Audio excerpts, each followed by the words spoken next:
Ladies and gentlemen, welcome to the co-optional podcast. You know, doing that doesn't make your camera any better. Like it's bad. Sure. Okay. You're on the houseboat again. I am on the houseboat again. Yes. Cry was saying that he has a soft spot for ugly puppies, and I was trying to become an ugly puppy, and then right. That was the conversation. How was that going for you? How's your progress? I mean, let's ask Cry. Cry, did you feel more affectionate toward me while I was like this? I definitely felt like I needed to get you some water, something like that. So yeah, it seemed right. Maybe take her out to go pee. You know, let her pee Give outside. her a little walk. Yeah. See if she's got her shots. You know. You see what you just want to take care of me. You don't necessarily like feel affectionate toward me. You just want to make sure I don't die. Yeah, make sure you don't, you know, this isn't your last day. I'm not going to be harmful to myself. Now, you see what this actually is a simulation of what will happen if net neutrality is repealed. That camera quality. This has all been a big goof to make you think about the world. Absolutely. Or more specifically, net neutrality, which the FCC is currently trying to kill again for some reason that I can't imagine what that reason would be. Like, it's not a sack of gold bars by any chance, is it? No, it couldn't possibly be. They're a totally independent organization. Whatever the case, you should probably be paying attention if you're not already, because net neutrality is kind of important. Head to battleforthenet.com. That's battleforthenet.com to find out why, if you somehow already don't know. We've talked about it a million times, and how you can help. Simple as that, really. Because otherwise, if that all gets repealed, you think Twitch viewing's bad and laggy now. Oh my, oh my. TB. Yes. Since you have a lot of knowledge on this subject, Bits every time we talk about it, people say, if I don't live in the US, there's not really anything I can do or any point in me paying attention. Do you agree? I do not agree. Certainly not. For one thing, you should be keeping an eye on net neutrality in your own country, because there are some countries that don't have net neutrality, yes. and it's pretty bad, as it turns out, because the nightmare scenario that we expected, where internet service providers chop up the internet into pieces and try and sell it to you on the basis of, oh, you want to use Facebook here? Well, it's $5 there. You want to use this? Oh, you're not going to pay for that? Right, well, we're just going to throttle it to the point of being completely useless, because that already exists in some countries. So you might want to maybe keep an eye out for that. And of course, passing it around and raising awareness never hurts. And if, of course, you're in the US, contact your congressman and senator. Simple as that. Like a legit, real question. You can try. It's been on my mind all day. All right. As we know, because I don't think we're under any illusions here, politicians are, I guess our political system is run by lobbyists, poopers, influencers, a bunch of normies, people who spend a ton of money, right? And I keep thinking, we are literally classified as influencers. So where's the YouTube lobby? Where's the lobby of like Twitch and streamers that goes and has someone approach the government and be like, we would like you not to do this. Here's money. I'm just saying. It would be a good thing to get to get that kind of thing together, as far as I'm concerned. I mean, hey, maybe even get a super PAC together, that sort of thing. But yeah, I'm like, I know in a perfect world, it's like, well, if we just shout our voices loud enough, we'll change things. But this shit's going to keep happening every few cycles, because once it dies down again, they're like, all right, well, no one cares now, and we can keep doing this. If there was someone there, if there was a lobby that represented like us, and we all just like put dues into it to get them to stop this shit, things would change. Welcome to government. It's all about money. Yeah, I was gonna say, Sadly. like, to put something like that together, does it just need for there to be more millionaire streamers and YouTubers? I mean, Exactly. it needs Google, it needs Amazon, it needs big tech Twitch. giants behind it and lobbying as a group. That's really the only way you can do it. I mean, you can get a group of people that can make a lot of noise. That's the nice thing about influencers, is that you can make a hell of a lot of noise. And yes, it does work. The main problem is, at the moment, really, that the FCC is dealing with this when really it should be Congress and the Senate. Congress and the Senate, well, they're people you can actually call and contact and write letters to, and you can actually influence in some way. The FCC, well, we tried that, if you recall correctly. Indeed, they will not. They had a public comment time, of which, of course, resulted in millions and millions of people saying, "I quit this shit."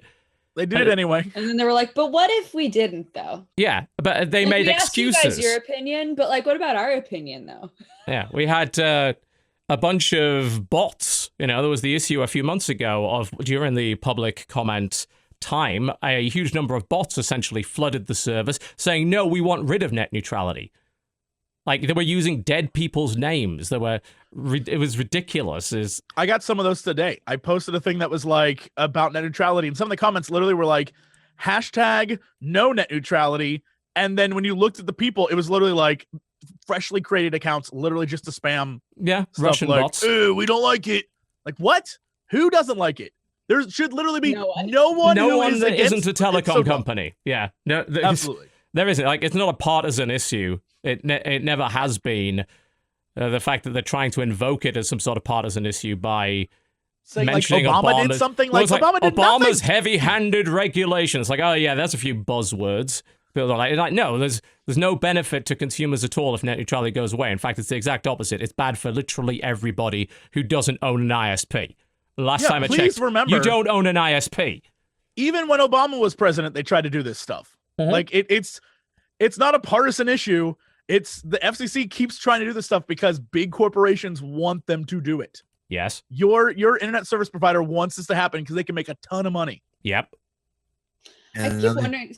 Oh, sorry. Oh, no, it's all good. But another thing they like to do, though, is they like to prey on the confusion of the whole thing, where a lot of people don't actually understand that net neutrality is what we want.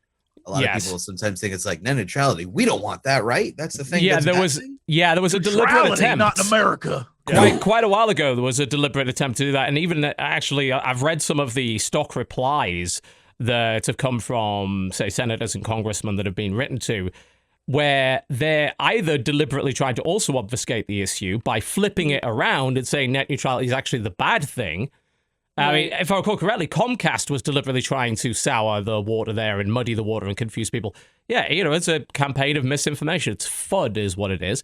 You know, trying to disseminate false information. The reality of it is that, yes, you need regulations to prevent these companies from carving up the internet and suppressing anything they don't like. I mean, think about it logically. You have a bunch of video streaming sites and, say, Time Warner, now Spectrum, or indeed AT&T. It's like, hey, we have our own video streaming site. We're going to give priority bandwidth to that, and we're going to throttle the shit out of anything that competes with it. Oh, you want to use that site? Oh, you got to pay for that. It's like, well, no. The point is, you're supposed to be able to use anything on the internet. Like, that's what it is. It's like, the equivalent is to say that I can turn on my tap and only then use water for specific things. No, I can use the water for whatever I like. The water company's job is to get the water to me. It doesn't get a say in how I use the water. About how we use the water. Yeah, this water's only for this water.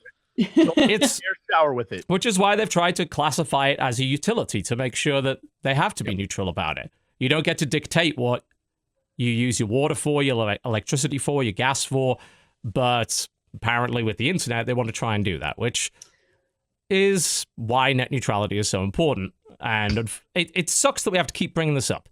God's sake. You know, I made a video years ago about this. I made a video about 6 months ago about this. And it's like, God, this shit's still here. It's constant and constant and constant. But unfortunately, you've got to do something about it. You can't just sit around. It's, you know, they're going to keep trying this. It has to be resisted. A great way to imagine this, and I know Dodger can relate to this, and I'm sure you can too, T, because you've been to LA. Oh yeah. Think of the freeways and highways in LA, where over the course of many, many years, they've slowly whittled them down to now there's like a lane where you have to, there's the HOV lane, and there's a lane of this, and there's a lane of this, and there's a lane fast track lane that you have to pay for. And it was it's like, oh, well, it's going to make everything better, and it's going to like smooth out the speed for everyone. No, if anything, it has made traffic way worse. Mm-hmm. It is infinitely harder to get around, and it's the scam of like, we're trying to help you guys, please. We know what we're doing, and it's just about making money, and nothing gets. They're not doing anything except putting like money in the pockets of like Verizon, for example. Spoiler: if you think that you're going to be okay with Verizon in this deal, you're going to be less on YouTube and more on Go90 in the future. Yeah. The Verizon service, right? Yeah, like because they all have their interests. These guys own that stuff, so why would they not deliberately manipulate their service if they were allowed to do it? The only reason they're not doing it right now is because they're not allowed to. It's because there's a punishment. If that goes away, yes, absolutely, the internet will be a complete bloody mess. So I keep wondering, because the community of my hometown, they own their own ISP. They decided a long time ago, like, we want a community owned internet service. Yeah, so awesome. they have incredibly like, Jesse, you know how fast our internet is at the office? Their internet is faster here in the middle of the woods. Yeah. Because like the community owns it, and they decide like what's best for the people who are actually there and using it, right? Yeah. And bear in mind, these telecom companies are lobbying against the ability to do that. And there's actually there was at least one state or town, I believe, where that worked. And it's like, no, we're going to put into a law that you can't start an ISP. Like, right. So you're telling me we can't even start a thing to compete with the other things. So the free market is non-existent. This is a monopoly situation. Yeah, so I keep wondering if with net neutrality continuing to be such like a hot button issue, if more and more like smaller communities will start to say like, what if we just did this on our own?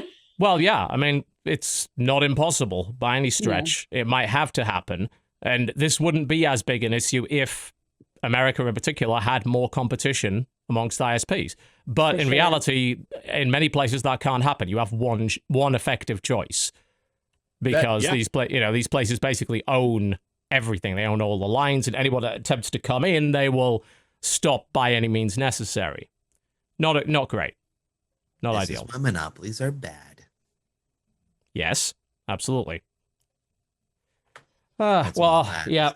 Sorry to start the show like that, but the reality is it affects everything, including your ability to watch the show, your ability to watch things on YouTube, your ability to play games. You want your games being laggier? Well, it could very well happen. There's no reason whatsoever for them not to mess with that and say, oh, you want a premium gaming service, do you? That'll be an extra $20 a month. Right. Yeah, look, it was Time Nebraska Warner already throttle cities. Services, and they're like, oh, yeah, no. They got caught doing that, yeah. Speed. They throttle it at night from about 5 to about 8 p.m. You can go look yourself. They like lower it, the speeds. They do it. Yeah, already. So there's no, and there's, oh, well, we won't do it. What are you kidding me? There's no reason to trust any of you. You constantly pull this shit. No, absolutely not. Yeah, unfortunately, it is important. It affects all of us, and the best site that I've found, at least, that has the most information, the best ways to help is battleforthenet.com. So all the information's there. Yeah, There's so pretty much much on there to help. Yeah. So feel free, head on over there, and if you don't know anything about it, you will after you've been there, and you can find out who to contact. And yeah, contacting people, it does work. This stuff needs to be in the hands of the Senate, people that can actually be influenced by a bunch of their constituents calling them and saying, oi, this ain't no. Do this and we vote you out of office. That's the only thing that works. Even if you're a socially awkward person, you can easily just have text the number or text what was it 50401 or something like that. It's on the website itself.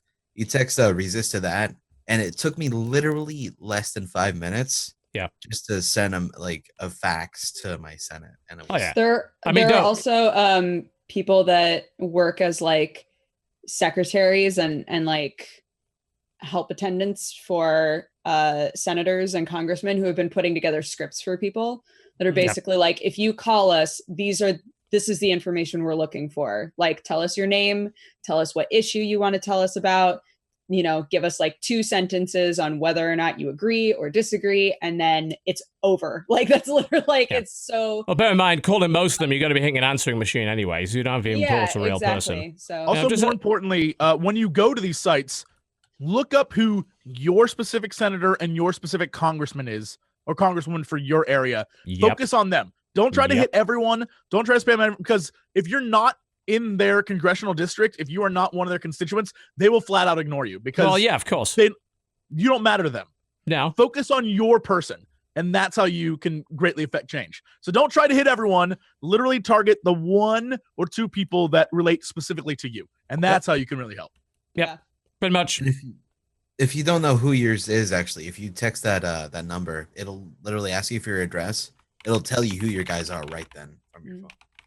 So it's not. It's There's hard. a ton of resources out there to find out. So feel free.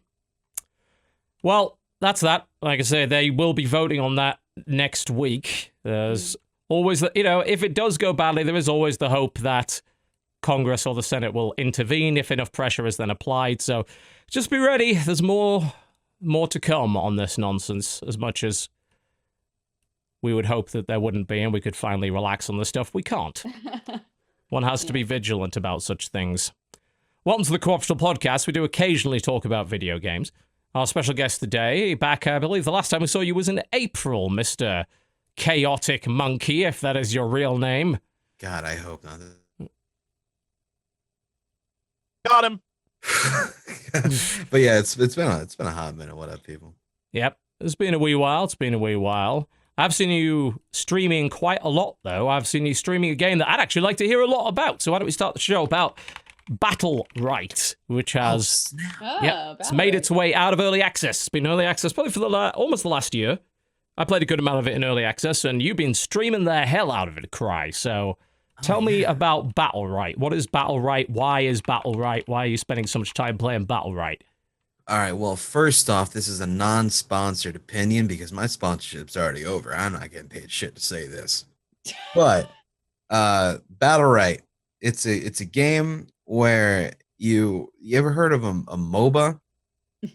Well, this is what is this MOBA you speak of? It sounds crazy. MOBA?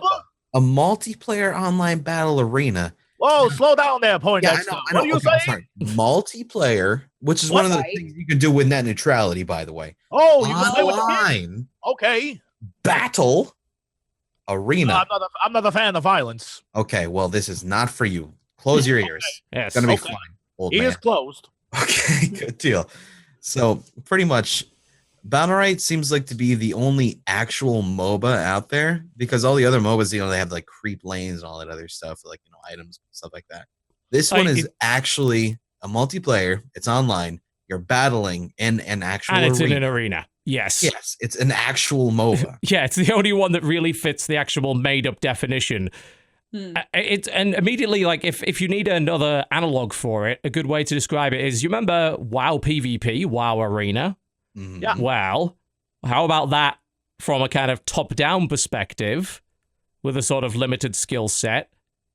And then you fight in, I think it's 2v2 and 3v3. Is there a 5v5? Yes. There is only 2v2, 3v3. Yeah. There is also actually a new mode they put out, which if you ever play Gigantic, it's actually very similar to that, where you have like 2 big guys to fight each other.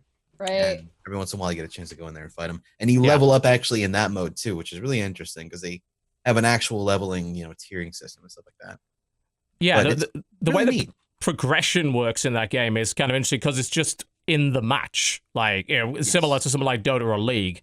You play these rounds in this gladiatorial arena fight, and it's best of 5, if I recall correctly. Best of 5. And every time a round happens, you get to pick a loadout card.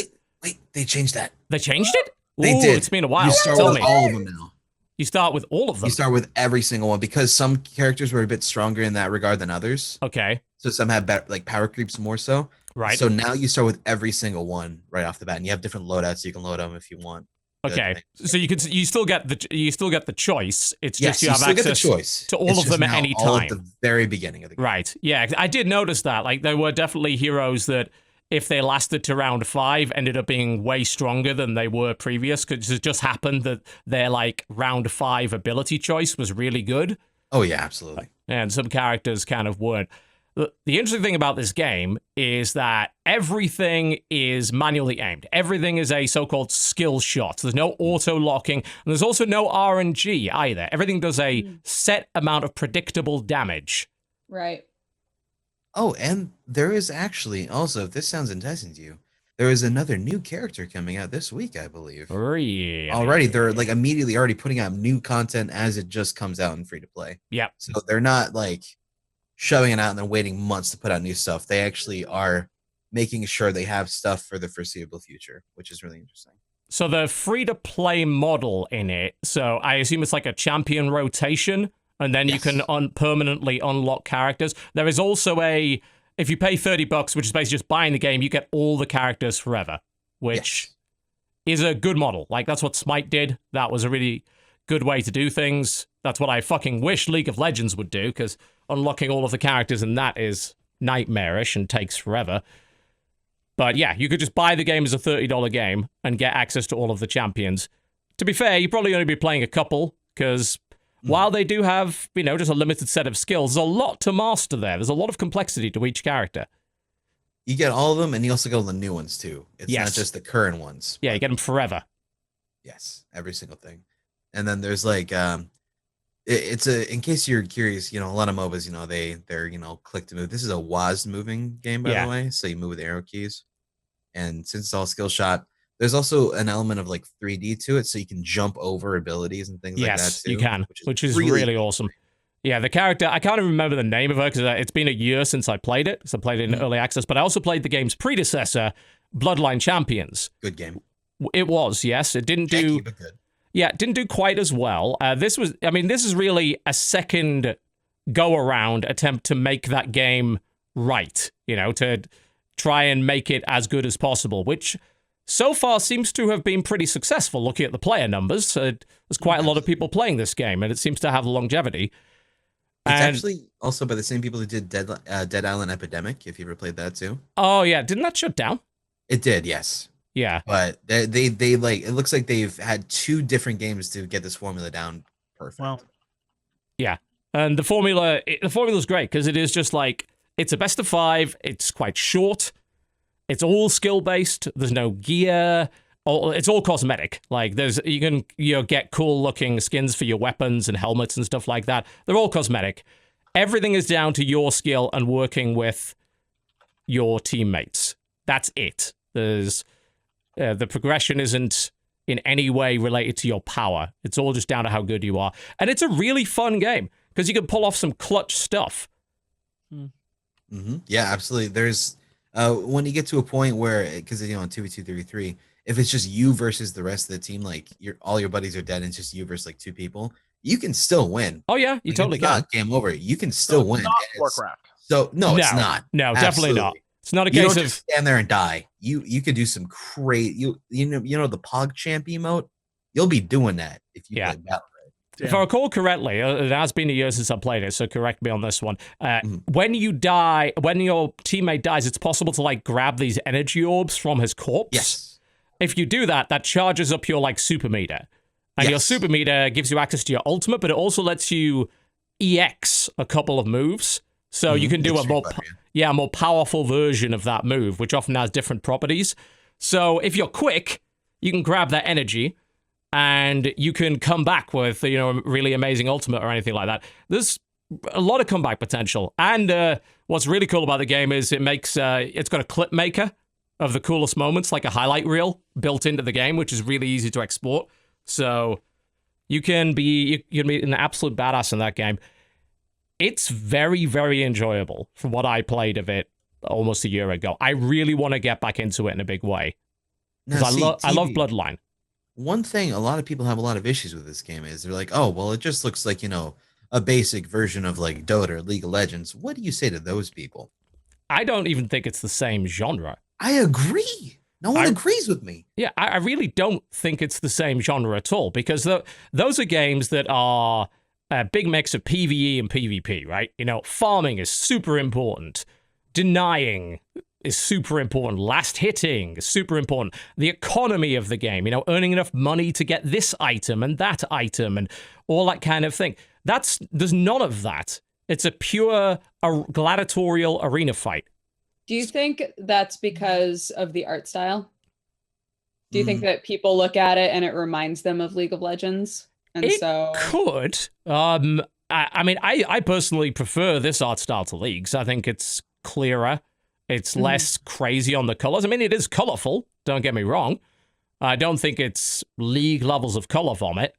But, I mean, when you've got a game where you've got a set of abilities and an ultimate, people are obviously going to compare it to Dota and League, right? Yeah.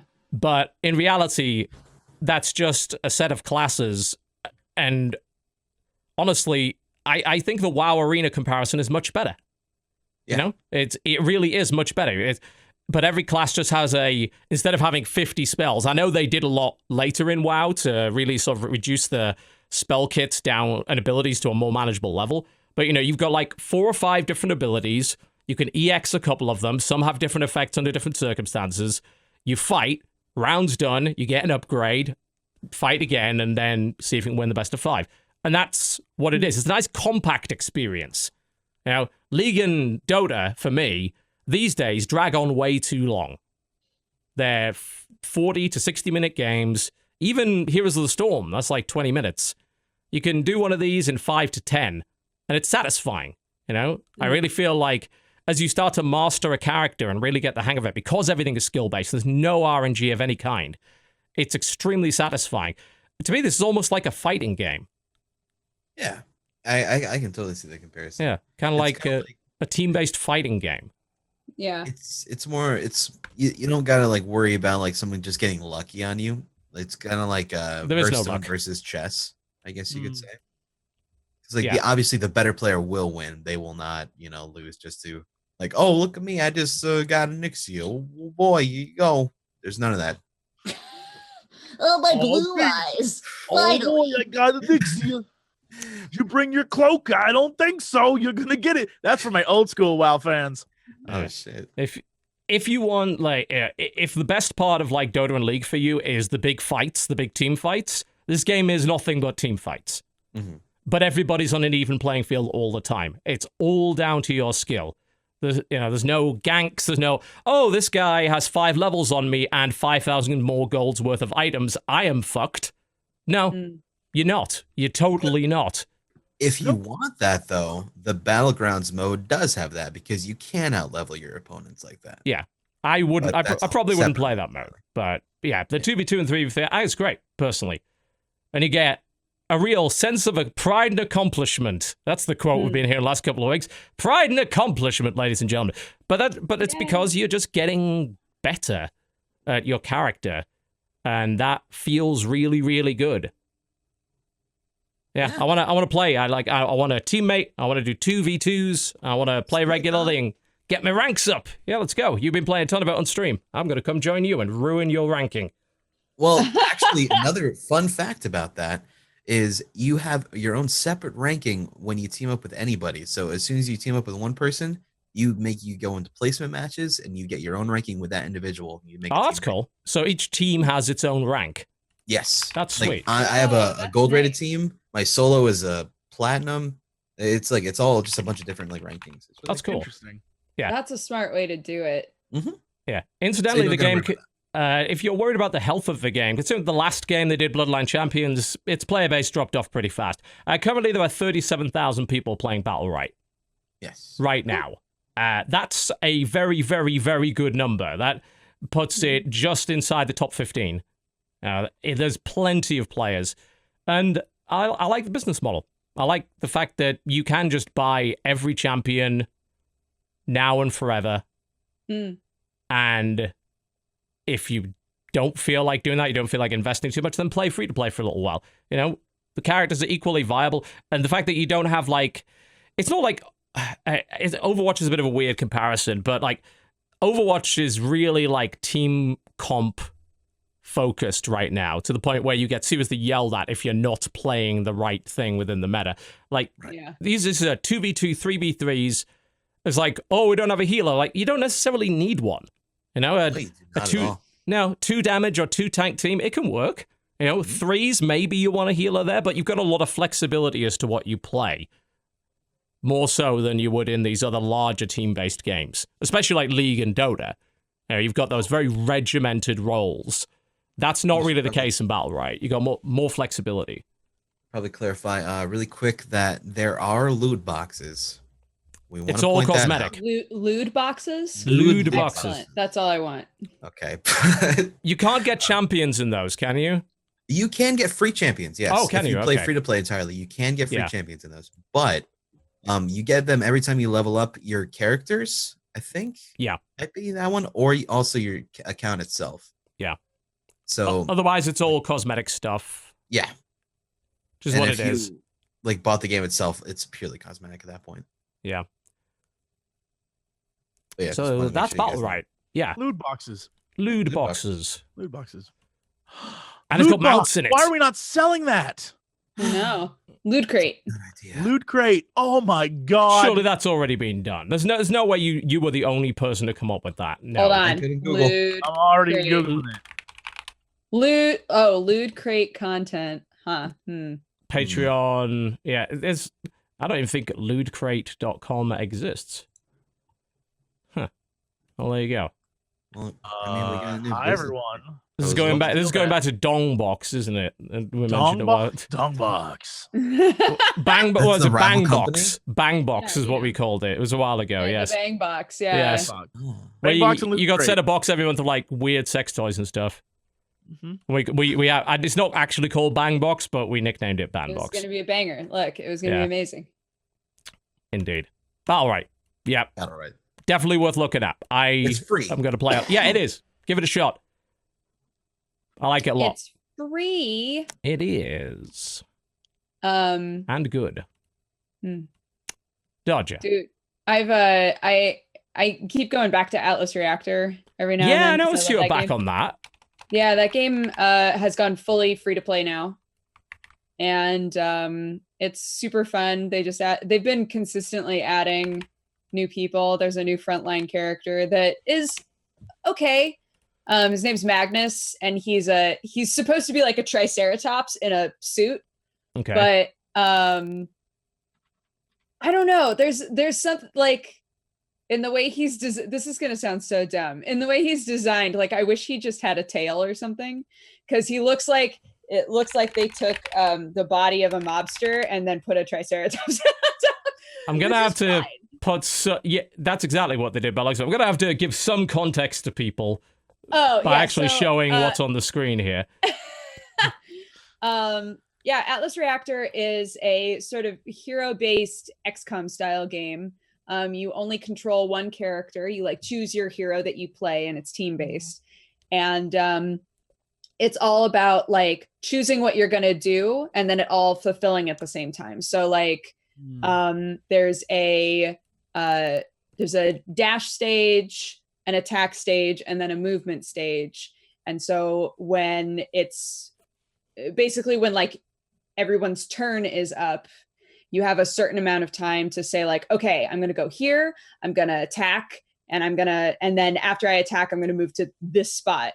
So it's a lot of sort of trying to guess like who's going to go where, so that when you attack, you're actually hitting somebody. Yeah, and because you can totally whiff your abilities correctly. There are frontline characters, which are like tanks. There are like the supporty characters, and then there's the damage characters. And they're all super cool. I think Magnus, I don't know how I feel about Magnus. I like that his first ability, the longer that you don't use it, the more powerful it is, or the further you can hit. So it's like an ability in an arc. And if you don't use it for a round, then the arc gets longer.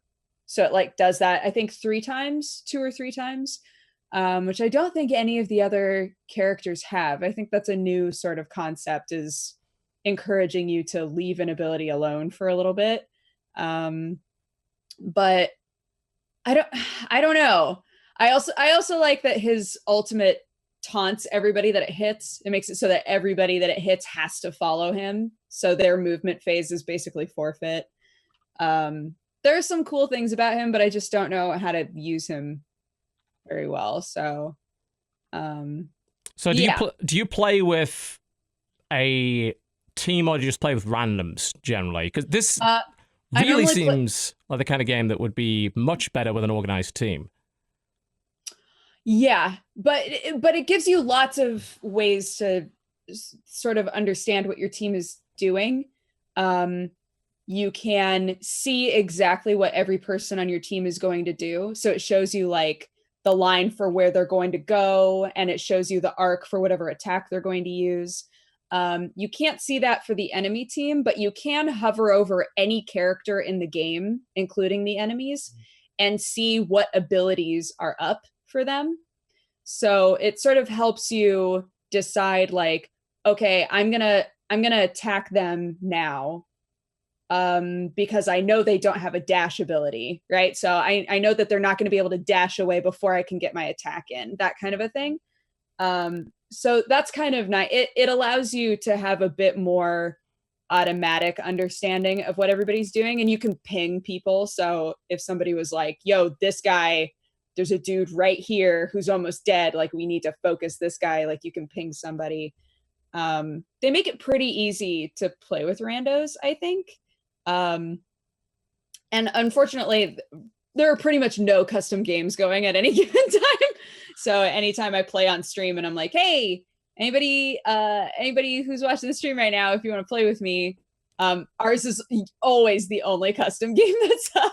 Yeah, I'm looking at the population of the last couple of months. It's like, it seems to have around 350 people playing concurrently at any time. Like it's a small player base, but it's, it's still viable to play. Mm-hmm. And as you mentioned, it is now completely free. Better than Battleborn. Doesn't take much. Better than Lawbreakers, better than God knows what. Yeah. I think it's a really, really fun game, and I wish more people played it, because I don't think that there's really any other game like it. Not really. Not this whole simultaneous turn-based where everyone controls one character battle thing. That's pretty unique. Yeah. And I can see the appeal of that as well, because as you said, it's a little bit, we're talking about another kind of multiplayer arena game, but we're talking about one that's not in any way based on reflexes or aim. Yeah. It's all strategy. Yeah, absolutely. It's just about like making your choice on what you're going to do in the designated amount of time that you have, because everybody has the same amount of time to make their choices. So in that way, I can see how somebody might try it and feel a little overwhelmed at first. Mm-hmm. But I think that after a couple of games, you get the hang of it, and it's really, really fun. So yeah, I'm still really enjoying that game. I like coming back to it. Cool. Well, hopefully it continues to at least do relatively well. It's been a busy year, and as we know, keeping player bases together is pretty tricky, but it seems like it's doing all right. Yeah. That's not a dead game, if there's 350 people online at any given time. It's dead! No. It's dead! You're gonna find a game. So that's good enough. It's not a death spiral. It seems like it's found its niche and people keep playing I never sit there for a long time without a game. Like it pops me into a game pretty fast. There are definitely enough people playing it. So cool. All right. Thank you for that knowledge about Alice Reactor. Indeed. You're welcome. Jesse, you've been chilling in the background for a while. What have you been playing this week? Well, I'm not gonna lie. So this week, I'm kind of in Cry's boat. The thing that I have to talk about that I played the most is part of a brand deal. Yep. But here's the deal. Feel free. It's a game that you've played, and it's a game a lot of people have played. It's Total War Warhammer 2. So I literally played. I put in a lot of time. I am one of those people who, when I see Total War, I'm like, oof. okay, let's try to figure out what to do here with all you these. feel overwhelmed before you even started. Yeah. So literally what I did is and you'll see it in the video whenever it goes up. I literally was just like, look, I don't have a clue what I'm doing. I'm really let's jump into this. Let's see what happens. And I literally learned how to play. It was not as hard as I thought it was going to be. It's really not. I thought I was going to be overwhelmed. It's super easy. And once I figured out how simple it was to learn, I was like, let's jump in the deep end. So I decided to play Chaos. Fucking loved it. I had so much fun. It's a simpler, much more compact version of the game. You literally have your horde. Your horde is and your town. It's also your commander. It's also everything's in the one little unit. And I loved it. And I just went around and destroyed stuff. Does that mean you're playing Mortal Empires then? Because that's a Warhammer. So you're playing the giant, huge fuck off map of death. Oh yeah, it was awesome. Yeah. It's a big one. It was a learning process. So what I did is I played the much smaller version first, and I played as the elves, and I learned the mechanics, and I went through and was like, okay, I understand what this is, and I did the tutorial, and I sort of chunked it. I was like, oh, all right, well, now I understand that all the things that are on my screen that I thought was just like overwhelming really aren't. No. Really, everything has a purpose, and it's all very simple and easy to understand. And once I got that, I was like, okay, well, let's try something wild. I was going to do orcs, but then I was like, Chaos, this should be interesting. And it is. The concepts change, but what you're trying to do is the exact same thing. You're just trying to conquer, except in this case, you can't take over any cities. You can't make, like, you can't, all your units. You don't build cities. You're Chaos. You burn shit to the ground. What you can do is you can go and have the Norsemen join your side and they become an ally of yours. Yes. But you don't control them. All you have is your one army. And if your army dies, that's it. You're done. So it's already listed as like very hard. And I was like, okay, cool. It is tricky, that one. Yeah, I learned some valuable lessons along the way. One, I did not know that if you go close to a town, you end up in their like sphere of influence and you cannot do anything but attack them. And so, so like straight up, oh yeah, it literally says you cannot attack. You can do nothing but attack. Like if you get in you can move out of the sphere. It wouldn't. It's like you are not allowed to move. It's like you cannot move. What? Is that a Chaos specific thing? Because usually, no, you're not forced to do that. It straight up is like you are in the area. You must like it says in text. I was like, what? Okay. It was crazy. I'm not joking. I need someone to back me up on this because I haven't played Chaos in years, so I wouldn't know. Yeah, it literally says. So what happens is, when you play as Chaos, you have all these different stances. So you have a march stance. Yeah, everyone has stances. Yeah. You have a raiding stance, which allows you to just raid up and down the countryside. You have a normal stance. But what happens is, you in order to get out of the sphere of influence, you have to attack, then retreat. Yeah. And so the problem is that a lot of times I'd be on a quest where it's like, go kill this guy, and if you do, you'll get the hammer of Slorgoth. And I was like, fuck yeah, let's do it. Then I'd start chasing him, and he'd be a hero, and he'd just start running because this giant horde of guys is after him. And they'd like run past an enemy town, and I'd be like, I'm gonna get you, and I'd run and get stuck.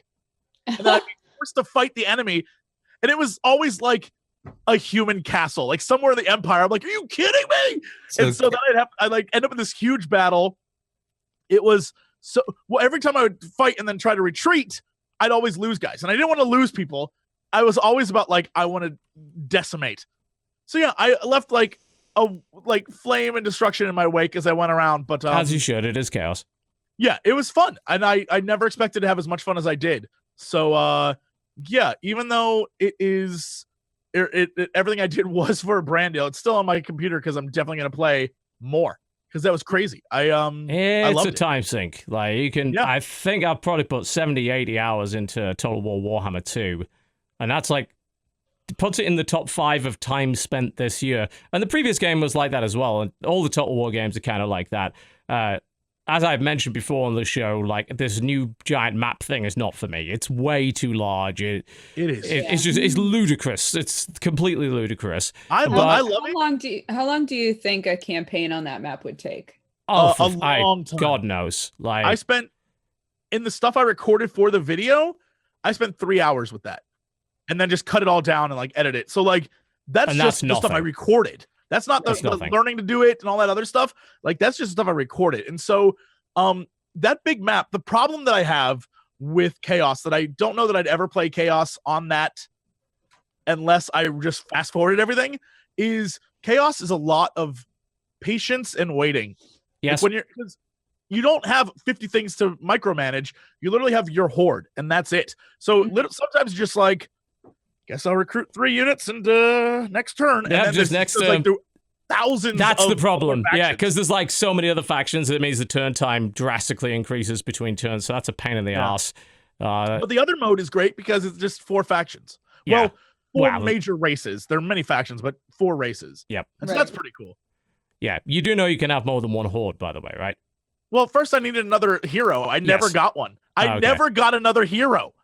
I got followers. I got weapons. I like in my playthrough that I did, I got so much stuff. I had 50 fucking rings. You could only equip 1. I got all this stuff. I literally was just like, I got no other heroes. Can't remember how you recruit those as Chaos. It's been too long since I played. You can get them from quests or randomly by killing dudes, or you can upgrade through your like tree to get a place where you can recruit heroes. I got none of them. So I was just, it was rough. It was a rough day for me. Oh, well. Yeah, Chaos is maybe not the best choice, especially if you haven't played a lot of Total I loved War, it. I had so much fun. I'm glad you had fun with it. If you're having fun, then that's important. Fuck it.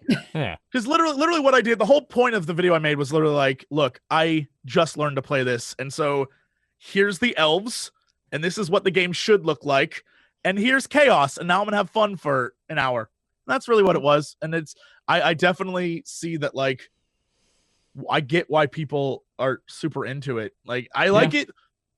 At least I can relate to this more than other Total War things. I like the Total War arena stuff they did because I like the combat. I think the combat's the most fun for me. Yeah, the micromanage stuff is like, oof. Well, the Empire building's never been that good, like, because there's not a huge amount of decision making involved in it. Like, you compare it to something like Civilization, it's like, nah, it's not even close. It's just a fairly basic system. Yeah. The majority of what is fun in that game is having giant fights and seeing dragons roast entire armies and having sieges and all that kind of thing. Yep. That's where most of it is. You know, the actual empire management, nah, that's generally not all that fun. So what you're saying is the game is not as hard to get into as it looks like then? Not at all. No. That's the thing that kept me is it usually literally took someone paying me money to check it out. Let's be real. Yeah. Once that happened, I was like, oh, this is not nearly as difficult and hard as I thought it was going to be. It's not. No. It really is simple. Honestly, like, Total War has been the entry level. I mean, if you even call it grand strategy, it's an entry level grand strategy. Very much so. It's one of the easiest ones to get into, and the focus being on the actual battles, which is why it's very popular. Because a lot of these grand strategy games, no, there isn't a huge focus on fighting, and the fighting's not very visually impressive or whatever. Whereas in Total War, it's very visually impressive. You see cavalry charge into units and stuff just flying everywhere, bits and pieces of bodies, and you see a bunch of giants charging, just smash units everywhere. That's awesome to watch. That will never, ever get boring to watch that. I did a Fireballs skirmish. Are great when you can throw a fireball, which is nothing but dinosaurs, and like rolls through the enemy, and you're like, oh, I did that. Yep. The magic element in particular is very, very cool, especially the more powerful stuff. It's like, yeah, we can do a huge amount of damage with this, and it's like you just try and get an aim for the just optimal point, and then just demolish a bunch of units. It's also because it's good shit. If you know strategy, like battle strategy, all that works. Oh yeah, so totally. From high ground to hiding units to flanking, all of that works really well. Yep. I'm so glad that I got a recording of me flanking with warhounds and taking out their catapults. It was a beautiful moment. Like they just left them open because they all went to go meet my army, and I was like, "Get them warhounds!" And they came around the back and killed everyone. It was not so guarding cool. your siege units. Rookie mistake. Yeah, it was so good. That kind of stuff. When you see it happen, you're like, "Oh, I am the commander." Go, yeah. Oh yeah, you feel you definitely so good. get like, that high level feel. You know, I recall playing Skaven and hiding a bunch of warp fire throwers in the woods, just waiting for them to pass, and then just coming out of the woods and just spraying their army with just flame. It was pretty great, just causing complete and total panic. It's good shit. Oh, I was actually curious about that because before it came out, I think it was a few maybe months ago now. There was a trailer announcing Skaven, and it was like so fucking cool looking. Skaven's Is it similar to that? Because I mean, I got pretty excited when I watched that trailer. Skaven are my favorite race. Like they're a mixture of really expendable rat men and weird warp technology. So it's like, and that's a cool combination because if you don't care about hitting your own troops, then suddenly you start throwing a lot of stuff at them. It's like, oh, my rat men are dying? Sucks to be them. I can replace them really easily, but I bet you can't replace your shit really easily. You just have a bunch of clan rats and slaves engage a high-value unit, and then just fucking drop everything you have on it. And it's like, you don't care if you lose your rats. They're coming back. Yeah, they're cool. Skaven are awesome. Lots of plague and ridiculous crap. Though they do tend to get a little bit nervous. Like, they break really easily. They have very low morale, so just don't let the fight drag on too long, otherwise all your rats run away. Not ideal. I hate when like guys just run. They're like, we're going to run. They run away and they just run like 5 feet the other direction. It's like, what are you doing? Just turn around and fight. Oh my God, you're chaos marauders. Just kill each other. Yeah. Chaos. Kind of chaotic. Who knew? Yep. Yep. Weird. Funny how that happens. Let's take a break. When we come back, more games that we've been playing this week. You're currently watching the Co-optional Podcast. Do not go anywhere. Ladies and gentlemen, welcome back to the Co-optional Podcast. Hopefully you enjoyed the sounds of Miracle of Sound with London Town and Going Nuclear. All right, let's talk a little bit more about games we've been playing this week. Who wants to throw a hat in the ring? I got it. What you got? got? Fate 2. What up? Let's talk about that some more. I'm super down. Let's do it. Yep. So that it's good. great. That's all I have to say. Well, we're going to need a little bit more than that out of you. Did you play the first one? Yes, absolutely. Cool. Yeah, I played the first one, and I feel like they took the first one as a good base, and they're just like, you know what? Let's just take everything we got from the first one and just plus it. No minuses, just put plus signs on that thing. It's so good. I love the way they have the campaign system set up. I love the way they have like all those different challenges now where when you start up a little campaign, they give you this own little like quest, I guess, like its own story kind of with a boss at the end. And you also have a companion system where you get more companions as you play the game more so, and they all have their own quests and their own dialogue. I do really love following the specific quests for like different companions. I think that's fun, and they definitely increase in difficulty. Like at first, it's really easy to complete the first stage of their quest, and then once you get a few like tiers in, you're like, this is like a lot of shit to do. This is some heavy shit. So to give some context to people that don't know what this game is, it is essentially a dungeon crawler based on a deck of cards. However, the combat system is in full 3D. So you face off against the dealer. The dealer was in the first game. He's in this one as well. And he has a set of challenges for you that are all themed, or they are all unique rules, and with a boss at the end as well. And the dungeon is kind of laid out with face-down cards, and you flip the cards over and you see what happens. So the dealer's going to have some cards that are related to the scenario in there, but you can also bring along some of your own cards. So you get to choose some of the things you're going to encounter during the game. So if you're on a mission where you're going to be facing off against a lot of, say, thieves, you probably want to put in some encounters that would help you out with that, maybe some equipment that would be useful against those, and alter the deck to better suit the challenge that you're facing off against. And as you progress through the game, you are able to expand that by collecting a lot of new cards, which will let you vastly increase the variety and choice that you have on offer. Yes. Pretty much, yeah. That's how it works. Yeah, the game is really cool.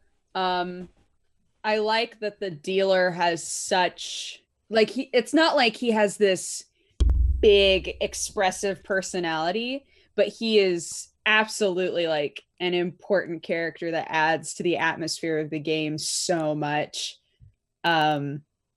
Yeah, he's really cool. They have just the right amount of mysterious, like, who the fuck, who is this guy? Like, what is he? While also giving fucking you just, asshole like, too. Yeah, I was about to say he's a dick. Totally. He's less of a dick than the first one, I have to say. Like in the first one, he was a right knob end. This time around, in the first a little one, bit less. it felt like he was always working against you. Like he didn't want you to win. And in this one, he feels much more impartial. Like, well, there are storyline reasons for down that. for you to fail, but he's also like okay with you winning. Yeah, there are storyline reasons for that. So, and which we won't spoil. But yeah, he's less adversarial, I would say, in this one. How much time supposedly has happened from the first one to the 100 years, I think. Yeah, that's what I thought it was. Pretty large gap. Yeah, so he references being beaten in the first one. Yeah, which I think is kind of cool. I love when there's another game in a series and there are characters that reference like a character that you played in the first one. Yeah. Especially in a God, that asshole sort of a way. Yeah. Yeah, it carries on. It's interesting, the whole game within a game thing is so intriguing. It explains in many ways, like any change that's been made, as Cry said, like it's the first one, but better in every way, which I would agree with. The changes that he made to the game, are in the game universe, things he actually did. Like these changes to the sequel are because a character within the game changed the game within the game, which is just great. I love that level of meta nonsense that's going on with that. It's a lot of layers to it. It is. Sorry, I'm sorry. Cry. No, sorry. I keep cutting you off. It's okay. It's I'm okay. just being a rude bitch. This is what happens when net neutrality disappears. Cougar, shut up and let me say my thing. This is my game. Wow. Go for it, honey. That's fine. No, you go. Okay. I was just gonna talk about the Twitch integration features. Bada bing, bada boom, and such. So in case you didn't know, there's Twitch integration features in this game. Wow. Oh boy. And it's pretty good because you can have it set so your viewers can vote like every 8 or so steps you take in the actual game. You have a positive or negative thing affect you. You can also have them vote if there's like a choice of 4 cards. You can have them vote which card to pick. This can, help or, be a bad thing because at least for my chat when this happens, every time I do this, they like to pick the card that is the bad card. And then I always be like, all right, chat, here we go. And then it's the massive failure card. I'm like, oh, okay, well, thanks, guys. And then my day those bits are mostly random anyway. Like you can actually follow them. You can, but it's really hard. It's very difficult. It's very, very hard. Yeah, there were definitely a couple of times where I was like, man, I did not track that very well. I'm going to hit the vote button and see if chat can help me. And then it was always a split between like 2. And I knew one of them was the fucking failure card and one of them was the good card. And I was like, all right, who's trying Chat's to going to be right chat now? Because you can't trust them. Every game I've ever played with Twitch integration like that, you cannot trust them. They made for me Party Hard was bad in the first place. They made Party Hard a miserable experience. So they made Party harder. Yeah. Roasted. It was horrendous. Totally horrendous. This game is good, though. It is very good. Very good. It's full of really interesting challenges. There's a lot of variety this time. Combat is still the weak bit. Yeah. I have apparently a terrible cat has snuck into my bathroom somehow. Oh no! What? I have heard that you hate them. Oh, not a big fan. Apparently, a terrible cat has snuck into my bathroom. So I love that. It sounds like the beginning of a book. And the cat in the hat snuck into his bathroom. Jesse, do you remember when I was telling you that when I was a kid, chipmunks used to like sneak into our house and hide shit everywhere? I remember that. I also remember being like, "That's nonsense." So my mom was telling me that sorry, this is totally a tangent, but my mom was telling me the other day, she was like sitting in her chair reading her book, and she looked upstairs and just saw a squirrel like walk out of the office, and she was like, "What the fuck?" So I left you nuts for the winter, lady. Yeah, so they've been spending the last like 2 weeks trying to plug up any holes under the house that chipmunks and squirrels are coming in through. Those squirrels are helping. They aren't doing any troubles. I'll never forget being in high school and going, I'm cold. I'm going to grab my blankie, picking up my blanket, and a bunch of dog food fell out of it because chipmunks were hiding dog food in the house. What? What? Did you by chance smell like dog food at points in your life? I believe that. I believe that. I'm sorry, are you implying there's a time when she doesn't smell like dog food? Oh. Girl likes dog food. She eats it all the time. Honestly. I'm just telling you guys, one day when a book company comes to me and they're like, look, YouTuber books are big. You want to write a book? I'll be like, yep, I got it. And then it's going to be entirely stories about weird shit that happened when I was living on this farm. And now you know one of them. So that's like a little sneak peek. About the extravagant life of a YouTuber and how amazing your life is and how you should give people advice. You save that for your rap. Oh, okay. Yeah. My rap is going to be how amazing my life is. Yeah, and then I'm gonna start a blog where every blog post is about how you need to live life to the fullest every day, and you have to cry. You have to cry a lot in those, like. Oh yeah, for sure. Absolutely, and plug your merchandise. So beautiful. Yeah, and then at the end, be like, buy my shirts. Yeah, I got a new shirt out today, guys. Buy my shirts, please. They're pretty good. I'm so happy. Thank you. My ghostwriter did an incredible job with this book. And then your next video is when you drop your like, I got giant watches on my wrist, bitch. Right? And then you write your book, and your book is like, I had such a sad upbringing. My clothes. Oh dear. You have to balance it. So people, when they start to get mad at you, they immediately feel bad for you. People don't know. People don't know. Am I really happy or not? It's just a seesaw. Impossible to tell. The answer also, is no. there are chipmunks in my house sometimes. Hand of Fate 2. Not a bad game. Good game. Yeah, pretty good game. Yes, worth a bash, I would say. Mm-hmm. It's like what, $30? Yep. Not bad at all. Little playtime in that. They haven't got the endless mode in just yet, but they're working on it. Here's a game that we've been keeping an eye on for a while. I know Dodger in particular has had her eye on this. Battlechef Brigade, yes. Is that out today? It came out a couple of days ago. Yeah, it came out yesterday. I take that. That's you haven't played it yet. It was. I thought that like people like us got codes a couple days ago, but well, you might have. I didn't. But have you played it yet? Then I mean, because I have. I didn't get a code. No, I didn't get a code. I got an apron though. What? You got an apron. I'm sure that'll be really useful promo for the guy that never shows his face. It's really weird. They always send me merchandise and like, promo shit, but they never send me the actual game itself. It's very strange. Not massively useful. Stuffed animals and shit. Yeah. Like I got that slug cat thing too. Yeah, I got one of those. Wait, but this sorry, wow. That was the beginning of like 8 different sentences. You want to maybe read come up with a direction and just pick it. Is Battlechef being published by Adult Swim? Yes. Oh. Yep. Yeah. Has it been that way forever? Yeah. Yes. I'm dumb. Welcome to the world. You're not dumb. You're not dumb. One way the game is out. It is out. And I take it you haven't played it yet. I played it. Anyone else played it?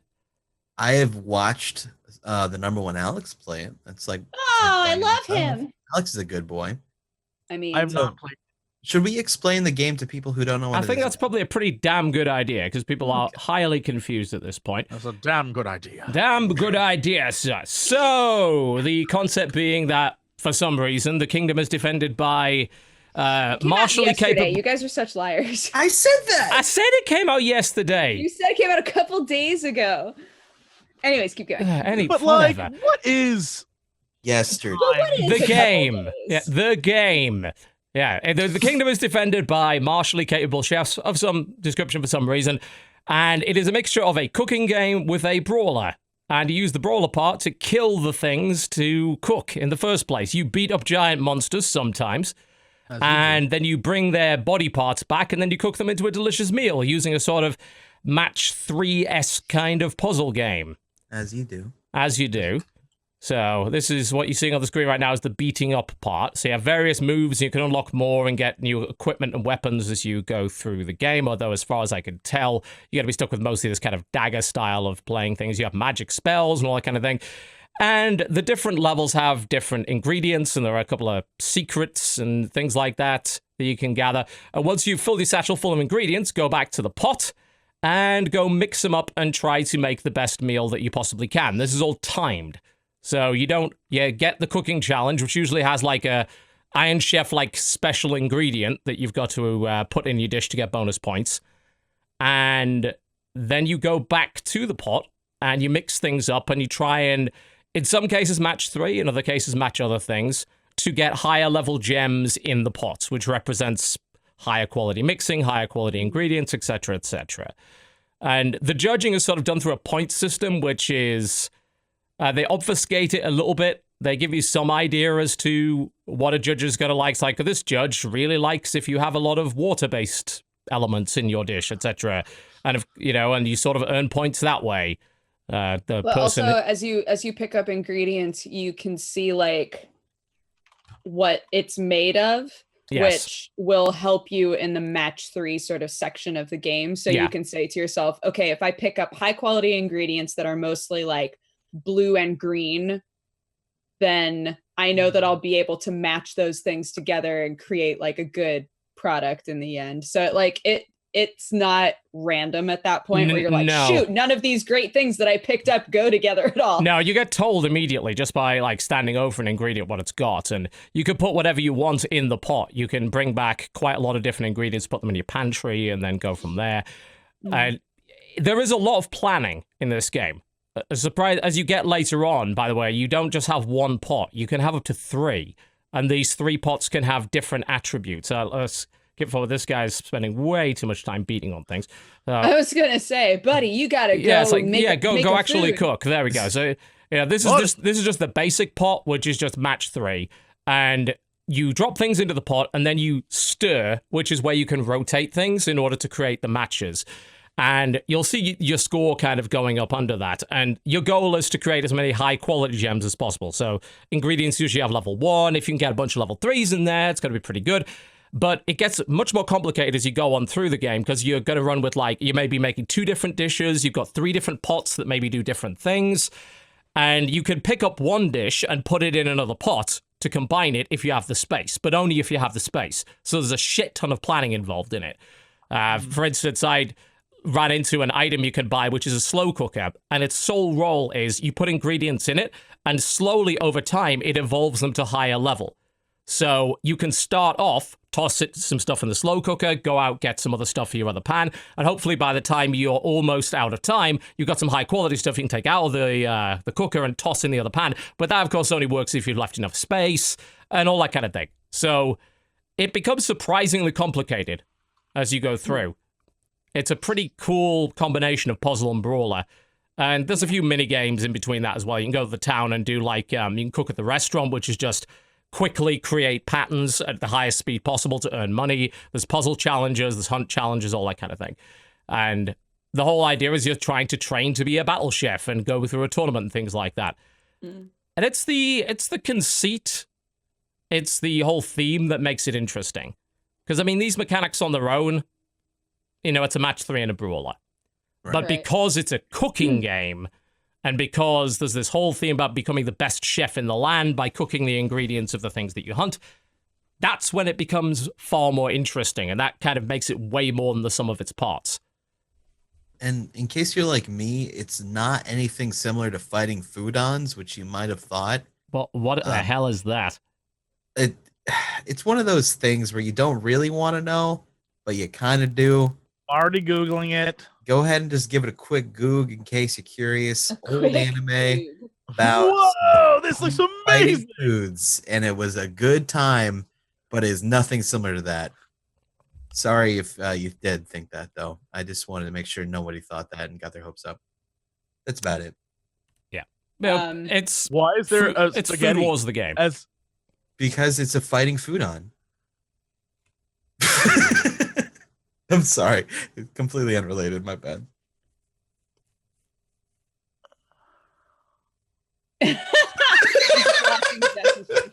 Just letting the air pass. Yep. Just letting it pass. Let it hover there. I finally got Sam to start watching Food Wars, and now he's addicted. Food Wars is great. I'm very happy. It's entertaining. But so was Battle Chef, incidentally. Yeah, that was Battle Chef. Yeah. It's on Switch. It's on PC. Switch is a good medium for it. The only thing I think is really missing from it, because I've enjoyed it. I played a good 4 hours of it yesterday. Enjoyed what I played. Is like I'm really feeling like they missed the trick by not including a split screen chef battle mode. There's a huge amount of potential in that. You know, you can go off, gather your ingredients. Maybe there could be ways to sabotage your opponent's dish and things like that. I could see that really working. Yeah, I don't see why not. Like, probably not online, maybe local, but I don't see why not. They have a daily cooking challenge, which is single player. So there's a reason to kind of come back and do that. But outside of the campaign, currently there's nothing else. I think if they added the sort of multiplayer cook-off battle thing, that would give the game a lot of longevity. As it stands, though, it's a really cool combination of different genres that are tied together by its weird-ass theme, and the game would totally not work if it didn't have that. Which is neat. Yeah. Also, it's voice acted, which is always nice. And the VO's not bad, actually. You know, it's definitely very indie VO. I don't think there's anybody particularly famous in it, but no, it sounds good. It's well delivered. Fighting foodons. Sorry. He is addicted to fighting foodons now. I'm sorry. Did you guys know that, you know that mobile game Reigns? Yes. Yes. So I always wind up playing like a little bit of that when I have a flight. Reigns is awesome. There's no Wi-Fi, and it's all you have on your phone. Yeah, it's great. So I booted it up, and I don't know if they patched that game recently, but you know how there's the dove and the blackbird, right? And like the guy keeps being like, the blackbird only brings ominous things, and the birds are always like fighting each other and stuff. Yeah. They made it so that the birds have like Trump-esque quotes now. Oh, really? And it's really weird. It's really weird to play that game. Like the blackbird will show up and be like, the popper hates me. Sad. Just like, what's happening? Yeah. I think with the Reigns, they continually add fake news joke too. They add little events in every once in a while, and there's a new one coming out. It's about being a queen. I can't remember what it's called. New like Reigns? Yeah, it's a new Reigns game. It's coming out quite soon. It's called Queens. Reigns Your Majesty, I think, is the name of it. Yeah, which is same principle, you know, just new Reigns game. The thing I really liked about Reigns was how fucking weird it was. Oh, yeah. It is weird, right? Consistently weird and strange. I love that it always gives you a list of like things to shoot for, and they're always bizarre enough that you find yourself making bad choices because you're like, is this the way to get this done? Like one of the goals that I have in that game right now, I've never fully beaten that game. I always just play like a few years and then I put it back down. So I've never actually beaten it. But one of the goals that I have right now is like marry a dove. So every time the dove talks to me, I'm like, how do I get you to marry? It's weird. I don't know. Have you tried cooing at it yet? It doesn't, because it's left or right. Right, yeah. And coo isn't either of the options ever. One of the finger flicks, no. Yeah, so I'm just never sure like what the right thing is. You might not have the thing yet. Look at me like a sexual partner. Like how do I like really? How do you get the dove dick? Is what you really want. How do you get the dove to swipe right? I just don't know.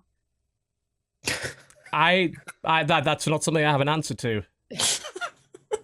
Okay, cool. Well, just for chat to think about for a while. Yeah, I'm sure. Somebody else in chat said that they got the same event that I did with the birds, so I'm glad. I'm glad that I didn't just imagine it being like, were these quotes always here, or? Probably not. They probably slipped them in there at some point, but they're new. Yeah. I'll play the new one. Like, I put a good amount of time. The first one, it was fun. All sorts of weird shit. The new one apparently has some inventory, so you can you can get items that you can upgrade and use them to unlock special paths. The narrative's more complicated. There's shit tons of new cards to unlock and everything. So yeah. I think one Fun thing little about game. that game that I've always found confusing is there are things like the barn, right? You get an opportunity to build a barn at one point, and once the barn is built, it says this barn will continue to be here. Yes. And so it will continue to be there. But then there are things like the Silk Road where you establish a trade route, and that seems to disappear with every new reign. Okay. And it's never totally clear for me which things are permanent forever, like the barn, and which things are just like dependent on which king. Well, no, it's also action based. Some of the choices you make eventually cancel out other things. Yeah. Well, I know that like my barn burned down in one of the, so suddenly the barn was gone, and I was like, okay, that makes sense. The barn burned down. I let it burn down. Like that's my bad. There was one time I went on a crusade. It lasted like 18 kings. It just kept happening, and I was like, how do I stop this? And I tried everything, and it was like, nope, you're just on a crusade, and it just kept slowly destroying my people. At the same time, I've had one where I had like a golden age, and it seems like, oh, this is great because everything is going up, but of course that's how you lose too. So yeah, everything in there is like, honestly, I'm more stressed out by everything constantly going up than everything constantly going down, because I'm just like, because your money just keeps going up, and anytime somebody's like, we need money for this, I'm like, yes, take it, please. Yeah, no, it's great because you can just keep spending. I love that stuff. Yeah. Have you ever gotten the event where the woman comes to you and she's like, I think that we should have 100 years of peace or something like that? Oh no. If there's an event where somebody from a neighboring country comes to you and says like, I think that we should have peace, and if you say yes, then they're like, great, it'll be peaceful, but it's going to be boring as fuck. And you literally have years where every single event is somebody coming to you and being like, you want to play board games?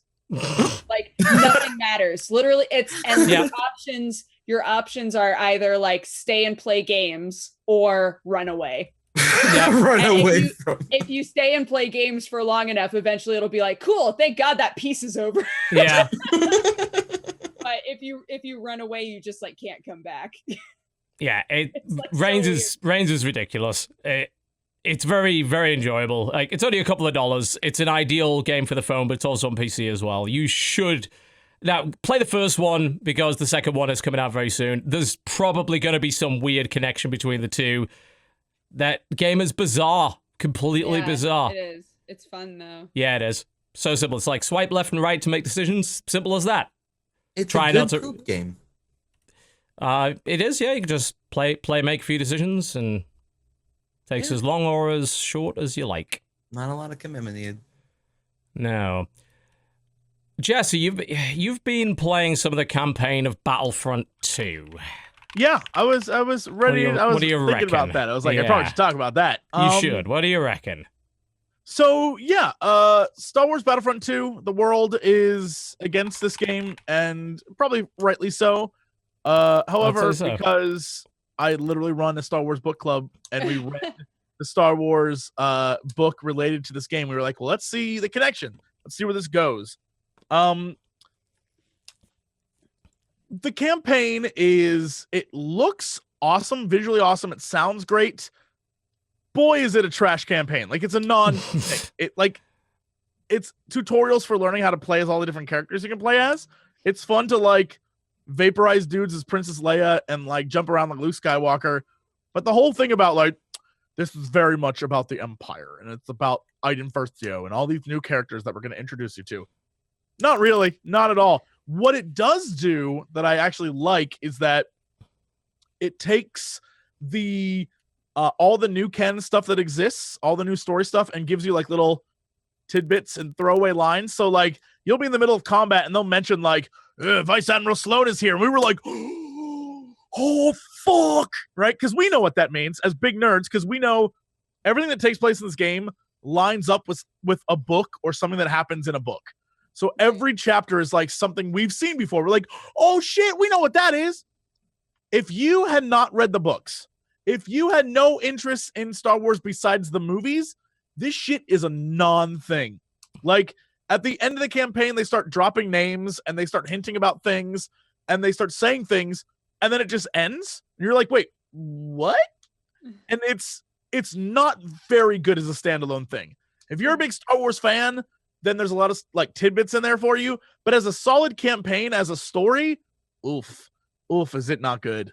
God. So I would love for us to have Sohinky on this podcast at some point, because he likes multiplayer. This game. Yeah, I know he loves the multiplayer. Like, yeah, but he never gets caught up in any, like, every time I have a problem, he's always Johnny Brightside, which drives me crazy. I just want to strangle him to death sometimes. Like, I'll talk about, like, that's a reasonable reaction for someone that likes more video games than you do. Yeah, no, well, he likes it to the extent where, like, it's never the game's fault. There's always something you, the player, can do better to make the game work better.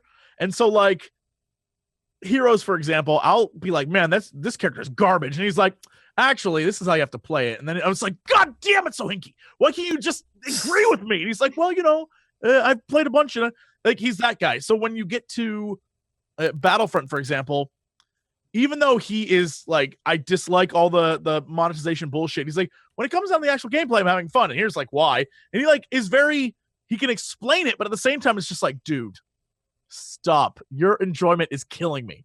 Like, you're driving me crazy with how happy you are. Like, cut it out. Stop liking things I don't like. But yeah, it's like the campaign is very, very short, maybe 4 hours long. It is very quick. Like, no joke. In chapters 1 and 2, you are like super pro Empire. Chapter 3, you're like, fuck it, no, we're out. It's like, what? It is not good. It's not good storytelling. It is literally just there to fan service fans like us who got everything. Because we knew what was going on, we were like, oh, okay, this is like supplemental and kind of fun. But it's objectively a bad campaign. Yeah, it's the starfighting sequences were cool. They looked nice. I'm not sure that they played all that well. It makes me want a TIE fighter game, though, or like an X-Wing game. Like, I want that. We had those about 20 years ago. Yeah, like, it looks cool. Everything about it looks cool and sounds cool. Well, I mean, it's DICE. Of course, you know, that's what DICE does, right? They're always going to make good-looking and good-sounding games.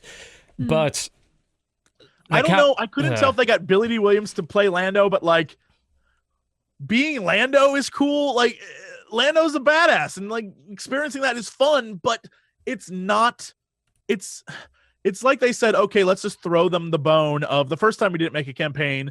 This time let's give them something, but that's literally the only reason. Yeah. Yeah. It's not good. The game is just not a great game, but yeah, we played it because that's like our thing. And I know like people have been shitting on me all week, just like, oh, you're the worst. It's like, all right, you got me. I just want to see what it was. Sorry. But like, I can't. You're the worst for playing it at all. Playing video games? I have a question. Yes. How does it stack up to the original Battlefront 2 when that came out? Man, the original Battlefront 2 had all the hype of like clone armies and shit in it. If you remember that, like there was a lot there. I don't remember like comparatively, I think original Battlefront 2 is better, but I don't like that was a long time ago. I don't remember the exact vibe I had at that moment. But I know that even then I wasn't too into it. Like I never was into like, it took me a while to get into like the PvP Star Wars stuff. I was very much like KOTOR and things like that. I see. Yeah. Yeah, see, I personally have like zero experience with anything Star Wars outside of like watching the first movie. So honestly, outside of telling you that, I know that Darth Vader was Luke's dad. I can't really tell you much from my perspective. I mean, I'll be honest, like Battlefront 2, the first one, it's basically the same thing. It's a really simple blast 'em up, basically. It's about as much of a shoot 'em up as you can get. There's very little strategy in it. There's very little aiming involved. There's not a lot of skill, not particularly high skill ceiling. It was designed to be a spectacle, right? It was a game that's like, you want to see the big ground battles or the big space battles? Well, this is a game in which you could do it in. Like, individually actually playing it wasn't that brilliant, but the feel of being in it was awesome. Well, it came off of the hype that was, even though I say hype, and I mean this in the basest of terms because I hated it, but it comes off the hype of Attack of the Clones, or whatever the hell that movie was called. Send in the Clones. That whole movie was like a promotion for a game like this. The end of that damn movie where it's all the clones and the robots fighting, that's what this was. It was like people wanted to feel that, like, I'm part of it, which was a dark time for Star Wars.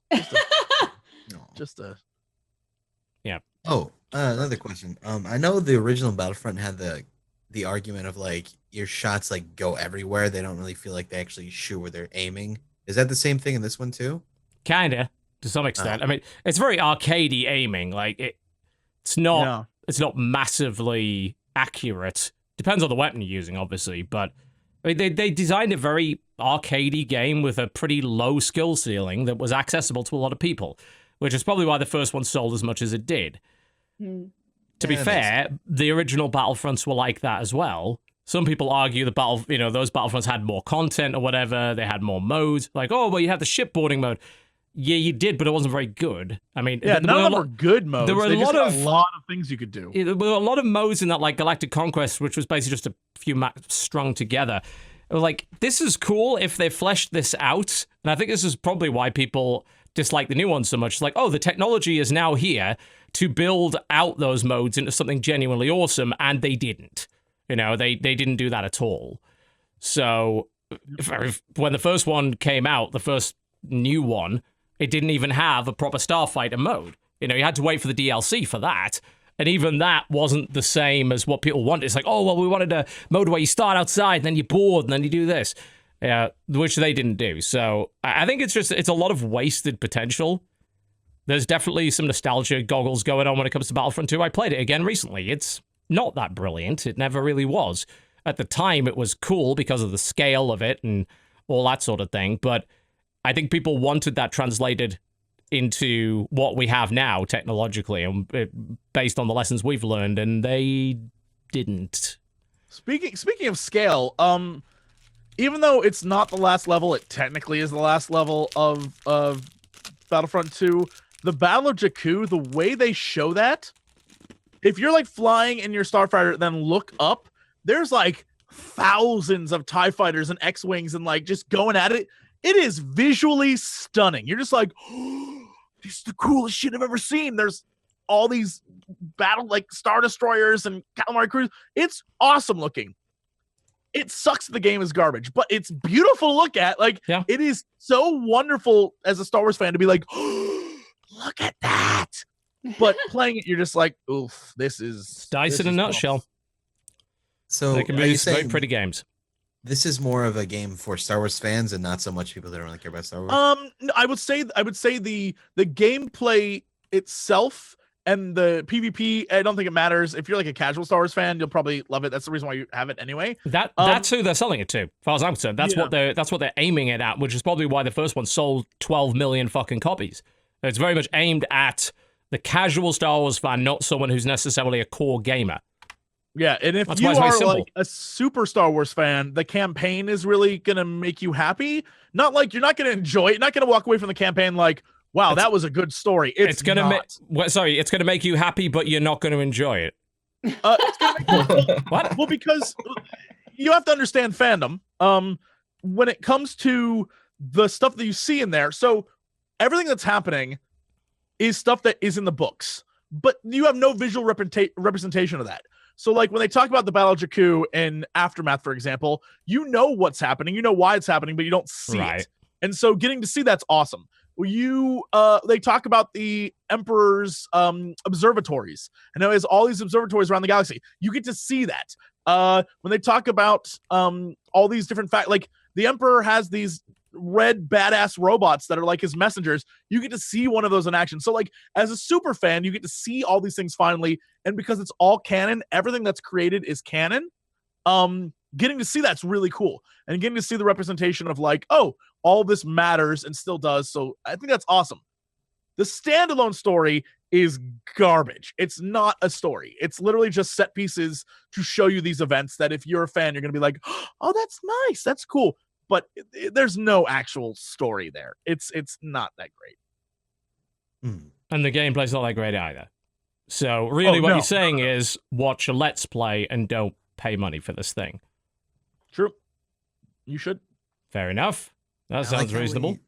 Talked about all of that, and we didn't even bring up like, you know, the typical going for the obvious like criticism about the game itself with the whole loot boxes. Because we've done it to death. You've already got that? Okay. Yeah, we did it to death over the last month. Like it doesn't matter anymore. There's nothing else you can say about it. Gotcha. Yeah. It's about that. I got a bit more Wolfenstein 2 done. I've been having problems with that game because it was crashing like a bastard. They managed to put a patch in the game that made it crash a lot, which isn't generally what you want. Damn. But I gotta say, fucking Manhattan is one of the worst FPS levels I've played in years. It's terrible. It's legitimately awful. The reason it's bad is, well, one, it's brown as fuck. Like, there's that entire level is just rubble. It's all brown and grey, which actually makes it very difficult to navigate because you can't really navigate by any, say, change in color or texture or any landmarks because there literally are none of those things. The level is full of invisible walls, you know, areas that look like you could pass over them, but actually you can't. Areas that look like you could jump I'm looking down. at this now. It is super brown. Yeah, but actually are simply instant death traps and pits. The whole experience of that level was just a drag out, horribly paced waste of time. And compared to the levels in the last game, which were very much like, it was an all-star class of being a awesome globe-trotting experience with really interesting level design and, you know, levels all around the world. This, oh, Jesus, like, it was just a genuinely really bad level. Apparently, it's not the only one either. I've heard people have completed the game who said, you know what, like, in terms of level design, this one is not as good as the first one. There are levels which were just not well put together at all. And it was really interesting, is this game is really difficult. Yeah. I know if people, it's been mentioned by some people, but not all that many. People have been saying it's more difficult than the first one, right? You die really fucking fast in this game, which means that you have to generally play it as more of a stealth game, which was not the case in the first one. Run and gun was totally viable unless you're playing very much like the highest difficulty. This, even on normal, like the third difficulty up, you die really, really fast. And there's a few reasons for that, particularly that for story reasons that I will not explain, your health cap is 50, which is very low, but you can get a lot of armor. You can get armor up to 200. And there's also the good old overcharge mechanic, which was in the first, where you can pick up and you can go past 50, but it will quickly then go back down to whatever your base health is. That involves scrabbling around for health kits and pieces of armor fucking all over the place because for some inexplicable reason, they decided that auto pickup for armor was something they didn't want in the game. So you have to individually run around slamming the E key to pick up every little shred of fucking armor that you can find. Oh, that's not fun. Now, for medkits, it makes sense because of the overcharge mechanic. You wouldn't necessarily want to burn a medkit at a certain time. So, okay, cool. That's fine. But for armor, there's no disadvantage to having a lot of armor. So you'd want auto pickup, particularly because the armor often comes off, especially with the larger troops, in pieces. So there's like, you kill one of the big troops with, say, the diesel gun, there might be 3 or 4 little pieces of armor scattered around the place. So you have to just keep hammering the E key, trying to find whatever the fuck you can. It's awful. It's a pain in the ass. Apparently there was an auto pickup radius, but it's so fucking small that it doesn't matter. That's weird that they would like take out something, because you said it wasn't like this in the first one, right? Well, the first one had the whole scrabbling around as well, but there was a lot less of it, mostly because you didn't have this 200 armor cap. So you're scrabbling around a lot more. And because your base health is really, really fucking low, you need to keep your armor up, because if you don't, it's a couple of shots, you're dead. 50 health, that's nothing. Splat, you're gone. You die really quick. Okay, so this all sounds well and shit. Do you like the game? I did up to that point. It was going pretty well up to that point. You're actually enjoying the game. People are saying, "Oh, you can pick up armor by walking over it." As I said before, the pickup radius is fucking tiny. Like you can walk over things and not have it pick them up. You generally have to spam E to reach. If like the thing is, it's like this is BJ Blazkowicz. This is the random piece of armor. There we go. I'm standing here. The armor doesn't pick up. Like usually games will have like a radius where it sucks up collectible items. You got to be right on fucking top of it. And a lot of these pieces of armor are not big. They're tiny little shreds, like a little helmet or just a little shred of a piece of armor that's come off somebody. They're a pain in the ass to gather. I don't know why they decided to make that the case. It's annoying as shit. It fucks up the pacing of the game pretty badly because you're often scrabbling around to try and find things. And also, like the way that this level in particular had enemies spaced out, I was grabbing health kits to overcharge, and then my overcharge was just burning off before I even came across an enemy, because there's no indicator really of when you're going to come across the next set of enemies. So unless you can see them right there, I'm about to go to a fight, there happens to be a med kit right here, because you can't pick them up and keep them. No. You've got to pick them up right there. Then you can pick it up, overcharge yourself, and by the time you reach the enemy pack, your health is gone again. And I say this as someone who is maxed out already on the perk, which makes that health go down slower. It barely helps. Okay, so what you're saying is it sounds like it would be a lot better if, for one, they made the auto pickup radius like a bit bigger, like kind of like Unreal Tournament where you they should make it a lot bigger. And like say like maybe you could store like 2 med kits or something. That would be good. Maybe that'd be perfect, right? Yeah, that would be good. Yeah, there is a story reason for your health being as low as it is. Is it because you're old? That's just my guess. No, okay. It's something else. I don't want to ruin it. An old ass man. Very much happens in the first half an hour of the game. Syndrome. Okay, yeah, it's not ideal. And that, as I said, that level was badly designed. And there's a weird thing about it. You can actually move very, very fast in this game. But all the levels I've played so far, there's not been a single piece of open space where that will be useful. So you being able to run really quickly doesn't really matter because it's a lot of corridors. Lots of corridors, actually. Like more than I remember out of the first one. I have not encountered that many interesting things up to this point, I have to say. Like the characterization, great. Good cutscenes, yeah. BJ is the least interesting character, but everyone around him is really, really that's cool. Usually the way it is. Yeah, the little sort of home base area you have is awesome, and there's a lot of character there. But so far, like it's been really spotty. It's been all over the place. If this was a good level, this was a shit level. It's not consistently too bad, good. Since you loved the first one so much. Yeah, I need to go further in. If it stops crashing, then I can keep going further in, and hopefully that'll be all right. But yeah, it's a lot more inconsistent than the first one I found. And like I said, the game, you will actually have more fun in that game if you turn the difficulty down. Like if you want to play a run and gun Wolfenstein game, you're going to have to turn that difficulty down because you will not survive otherwise. You just won't. Is there any like unique things about it? Like I know the first Wolfenstein New Order, it had like that laser thing where you like cut stuff like that. Is there that's still like in this game? I mean, that's still in. There's nothing I've really come across that's that interesting. Like the weapon upgrade system's kind of the same. Quite a lot of the upgrades are not that interesting either, which is unfortunate. Apparently you can ride a robotic dog that breathes fire at some point. I haven't got to that point yet, but. Yeah, not really. No. Yeah. It's pretty much more the same for the most part. Well, shucks. Yeah, not brilliant. Like, it might have been they should have maybe had a look at Doom and maybe learned a few lessons from that, but they didn't. So, yeah, it's not.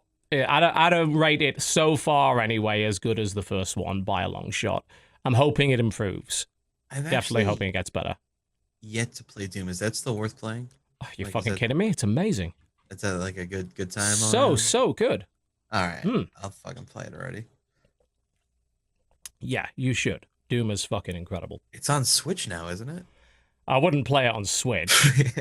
I mean, so come on, it's on the go, dude. Yeah, but it's 25 frames a second? Nah. Yeah, you're right. Nah, you want to crank that shit up, play at 200 FPS with a fucking mouse and keyboard and be a badass. It's the way to go. Good deal. Doom is cool. What else have we been playing? Anyone got anything else they want to throw in the ring? I started to build the Elizabeth Tower out of Legos with Octopimp. That's not a game. Okay. Any other video games? A game of life. No. I just beat Super Mario Odyssey. That was fun. All right, tell me about Dude, that. that game is fun, man. Oh, it was so good. Like, I mean, okay, we all remember Super Mario 64. It feel like take us back, Cry. Take us back to a better time. Take us back to the time when Blockbuster was still around. To a time where, you know, we would go to Walmart with our moms and we would just sit in the electronics aisle playing that demo kit. That's the realest. That's the realest shit there ever was. Good fucking shit while she went off to go shop for clothes or some crap you didn't care about. You just wanted to hang out in the electronics aisle. And there was this line and you were just sitting there playing the whole time. All these other kids are like, come on, what the fuck, man? I want to get on there. But they didn't say fuck. Back then they said butthead or something like that. Good times, though. So they took that nostalgia and that feel for that original Super Mario 64, and they're just like, let's bring it to 2017. These people deserve this. So I really love the fact that they did not. I believe Jim actually mentioned this recently, Sterling. He said that they did not rush this game to have it as a launch title.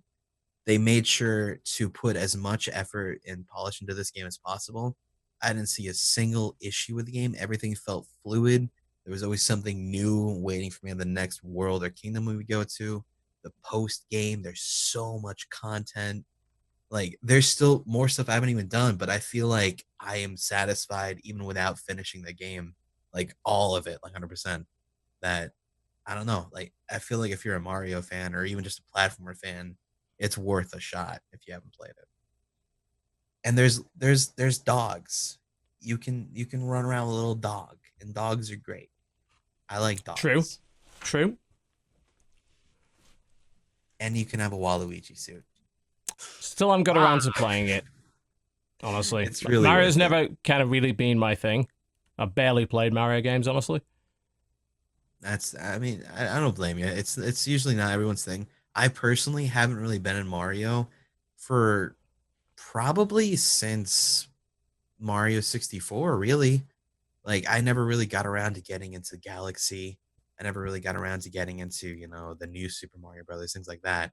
But this one is just like, it works. It really just like everything. If I see a jump, I'm like, I can jump that, and then I jump it, and then it feels so good doing it. That's what everyone says. Everyone says, like, anything you want to do, you can do in this game. Yeah, like you could. It's just, it feels so free. It's kind of like you know, Breath of the Wild, how there was like that sandbox feel, how you could just like experiment and just do something with it. You can do it with this game until you froze to death or burn alive. Yes, but there's none of that in this game, at least. So it's Mario unaffected by weather. It's true. Exactly. And once you beat the game, I'm not going to spoil it, but once you beat the game, you'll have if you did play Super Mario 64, you have a huge surprise, happy time waiting for you there. Just saying. I was spending a lot of time just staying in one area trying to get all of the moons until Gerard was like, a bunch of those moons you can't get until you beat the game, so don't bother. I was like, okay. Oh, well. Yeah, that's also good game. We talk about the burgeoning, developing relationship between Bowser and Mario. It's happening, y'all. It's happening. The two of them, they've been fighting so long. All they see is each other. Hate has turned into love. Yeah, I think so. But can love bloom on the battlefield? Is the question. I think that they just need to work out some kind of like polygamy with Peach. That's already. Let's be real. That's a shared relationship. Let's not joke each other there. You're right. We all know what's happening. You're right. Yeah. I actually went and got the amiibos where they're all in like little wedding outfits. They all come together. All 3 of them and they're all in wedding outfits. Yeah, that is. It's amazing. Yeah, and you can you get the costumes in the game too. Like if you get the Peach wedding outfit, it's Mario in a wedding dress. And Bowser's like looking good, Mario. Yeah. Oh yeah. Absolutely, he's looking good. Cute. It's freaking awesome, man. He's like, "Oh, Mario, I'd marry you," and he's like, "Oh, Bowser, give me a smooch," and then they kiss. The end. Roll credits. And it's like, whoop. Best Mario game. Yeah, I'm in. Being someone that doesn't care about any of those things, like has no connection to Mario whatsoever, no emotional investment All I'm in saying it. is, you don't know the Japanese version of the game. I'm just having played Final Fantasy 15 and seeing the changes they made between the English and Japanese version. I believe now firmly that the Japanese versions are much more in touch with their feelings because, y'all, I'm gonna say this again. There's a moment in Final Fantasy 15 where Noctis says to his best buds, they've been through hell, they've been through shit, and in the American version, he's like, "You're my best friends, guys." In the Japanese version, he's like, "I love you." Aww. Why can't he say it in the American? Why can't he say it in the American version? I love you in English. I didn't know that. That's cute. It angers me. It angers me. So all I'm saying is, in Mario, you know, at the very end, Bowser and Mario, instead of being like, "We're mortal enemies," are like, "You know what? After all these years, I think I love you. I love you too. But let's keep up appearances for Peach." And Peach is like, "What's going on, boys?" They're like, "Nothing, just fighting." Smooch, smooch, smooch. Yeah, I guarantee that's what's happening. Oh dear. I can't say this has convinced me to play the game at all. But random note, you get to dress up Mario in all kinds of different outfits. But I don't care about Mario as a character, so why would I want to do that? But there's also the feature of you have the 3D Mario, but it also easily transitions into 2D areas of the game as well, and they feel so good. And you'll thank me later. If you'll do it. You'll call me up on my cellular device. I do like the 2D sections, yeah. It's great. Also, I feel like TV represents no one gives a damn about Mario. Yeah, he's just a freaking generic dude with a mustache. But people care about like the world. Like I don't know anyone who's like feeling to playing a Mario game. Yeah, same with Zelda. Like I don't know anyone who's like, "Man, Link, Link represents me." Like, no, it's just you get the vibe of like, I'm back in the world of Zelda and I'm in Hyrule and like, let's go on an adventure. And it never has anything to do with like being Link. Nintendo captures that where Nintendo creates the Twilight of video games, right? The Twilight books and all the teen novels, the teen romance novels always have the girl who can be any girl, right? She's so nondescript and plain that anyone can fit into that character.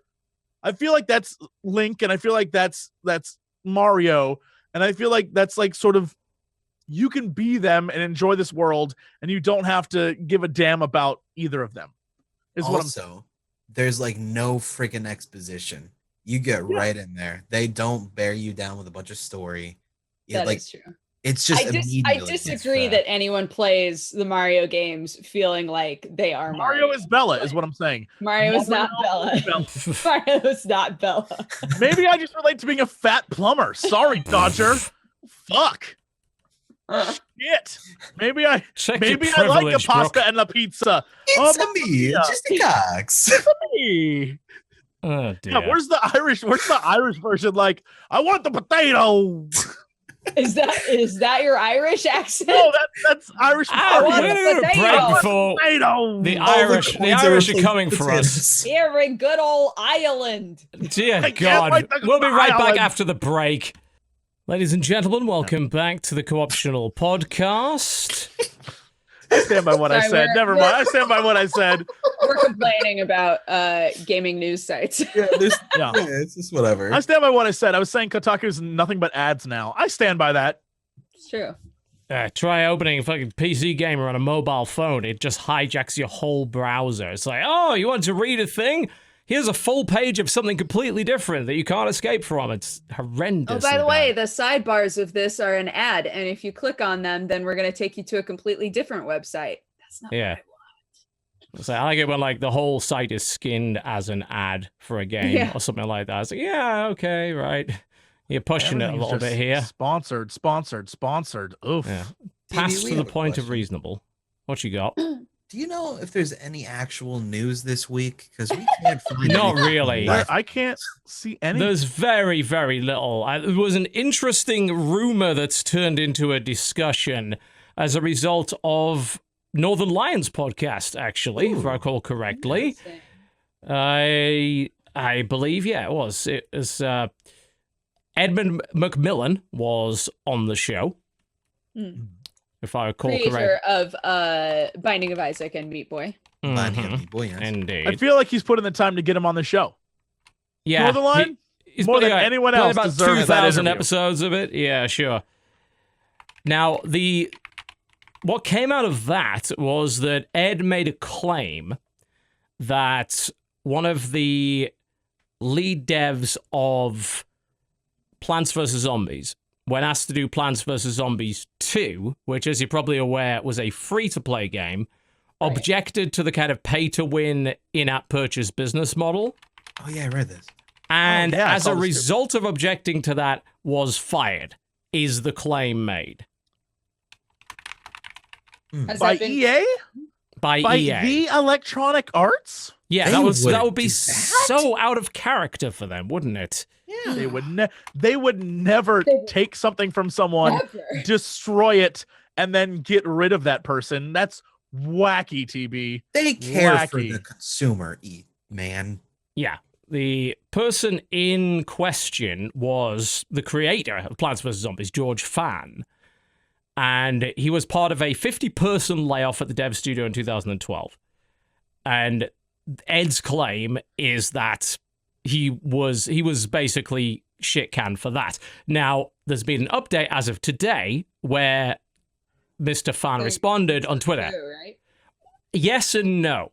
So he said, regarding recent rumors, it is true I was laid off of EA and PopCap. And it is also true that I was against making Plants vs. Zombies a freemium game. That's all I say on the matter for now.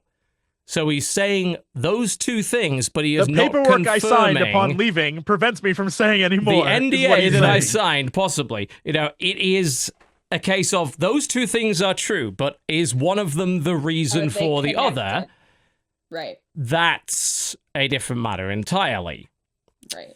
We'll never know that because I guarantee he signed away all sorts of stuff to make a sum of money upon leaving. If he had some kind of settlement or golden parachute out of it, then sure. If he hadn't, then I don't know what kind of NDA he could have possibly signed in a being fired situation that would prevent him from saying that. It's also possible that he's just not choosing to confirm it for whatever reason.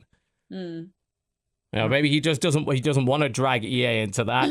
Maybe he doesn't want to be known as somebody that's a rabble-rouser in the industry? Yeah, perhaps a rabble-rouser. It could affect his potential career prospects. Yeah, maybe as for future CEO of EA, maybe. Who knows? Yeah. Correlation does not equal causation necessarily, but it can. We just don't really know. But his objection to changing Plants vs. Zombies around, I think, was a valid one. It's actually the reason I never played PvZ 2. PvZ 1 was a nice budget PopCap game. Like $10, cool. A cool tower defense. PvZ 2, well, we're going to make it free and put a bunch of timers on it and put a bunch of, huge amount of content gating, all sorts of nonsense, which ground the game. Fun. No, not at all. And this would hardly be the first time that EA has taken a game and made it far less fun as a result of their business model. See Battlefront, see Need for Speed Payback, see an awful lot of their freemium games prior to that.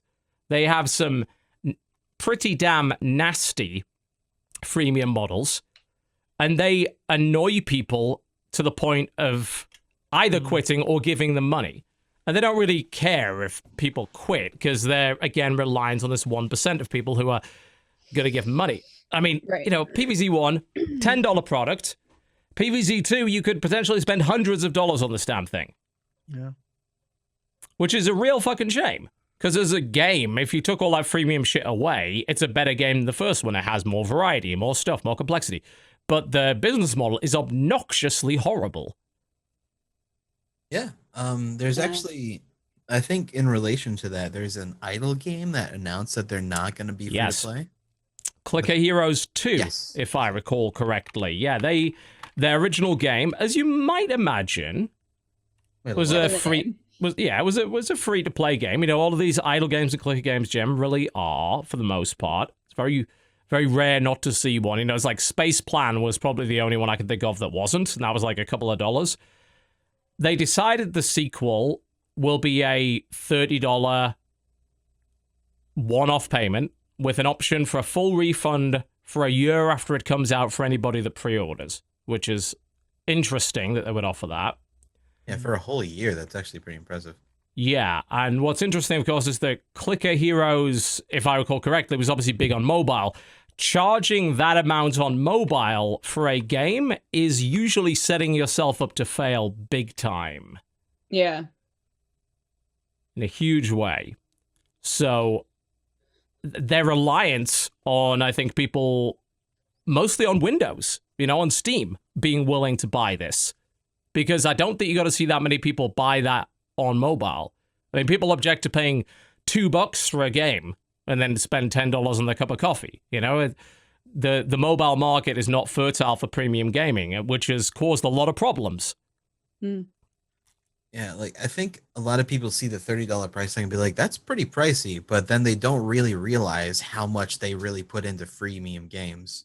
Yeah, like, without even realizing it, you could put in like easily $100 over the course of like a few months. Thousands. Oh, I mean, it's not hard. Unlocking this, I can't think of a case where unlocking stuff like through micropayments, and I think we've got past the point we even call them micropayments at this point, would ever like match up to the cost of a $60 regular game. No, these are hundreds and hundreds of dollars, and most of the time there's so much content in the game you'll never get it all. No chance. Now, the amount, how much does it cost to buy all the heroes in League of Legends? Thousands? Oh, yeah. Absolutely. What about all the cards in Hearthstone? Definitely thousands. You can see why the business model is the way that it is. Because in the case of a $60 game, everybody plays the same price. In the case of these freemium games, some people are going to play for free, some people are going to pay a little bit, and then some people are going to pay a lot. And there are some cases where that free-to-play business model is very consumer-friendly, and it lets you go at your own pace. And it's great that there are really high-quality free games that people can play. You don't have a lot of money? Well, there's plenty of options. You don't have any money? Go play fucking Warframe and League, and you never have to pay a penny. But if you actually want to acquire the content at a reasonable speed, though, you got to be paying far more than the penny. That would actually be a good idea. If like they were selling it for $30, but that'd be a good idea if they had it for $30 and you got the Steam and the mobile version of the game. Maybe that would be a really nice idea to get more people like being like, okay, yeah, I'm down. Yeah, cross-platform. I mean, I know some people do play clicker and idle games on PC quite a lot, you know, because you can have it in a window, you can have it on your second monitor. Yeah. I mean, Dodger, you played a ton of 162 hours. I saw it. 162 hours of some clicker game. No. What? She wouldn't do that. Yes. But I also left it on over a holiday to see how much time would get racked up if I just let it go. Sure. Mm-hmm. Was it worth it? It keeps being brought up as an example when we talk about clicker games, so I think it was worth it. Oh. It is your $60 cake is what it is. We all have our thing. $60 cake. It's your $60 cake. Yeah. Yep. It's time with cake. Except mine was free. Thanks, Cookie Clicker. You really started a freaking Is time free though? No. When I'm literally not at the computer. Yeah, time is free. It's an interesting choice of a game to go that route, though, like, isn't it? There are definitely other games where I could see it being a much easier sell. I mean, hell, we talked about Battlerite earlier. It's a free-to-play game, but you can buy all the content that matters in the game, as in stuff that affects the game, for $30. now and forever. Hmm. So you got that option. That's good. I mean, that's consumer friendly, right? You can buy in or you can earn over time. That's good. Yeah, they give you a lot of chests too as well. So like you're always like going to be getting. Always good to get a lot of chests in your game. Ton to find. Yeah, you love chests, right? Indeed, I love chests. I do. In particular, of all sizes, really, regardless of what they contain. Look, I had to slip in there and make that joke before Jesse did. He just wasn't quick enough. You beat me to it. I'm In getting his old. I'm getting too old. Yep. That was a solid innuendo. I should have jumped on it. Yep. I was like, yeah, you know what? They're right. I like it when the chests contain different items. When I get a chest with items in it. I do enjoy chests with items in them. Yes. Tell me more about your epic chest. Oh. It always chest jokes will always and forever make me think of Dark Souls. Yeah. Epic chest ahead. Yeah. Yep. Oh yeah, that one. That's the way to go. It's a goof. Nice goof. Nice goof. Whoever thought of epic chest ahead is a good goof. I want to know how well this model does. Like, they have a very large player base. Clicker Heroes is a very, very popular game.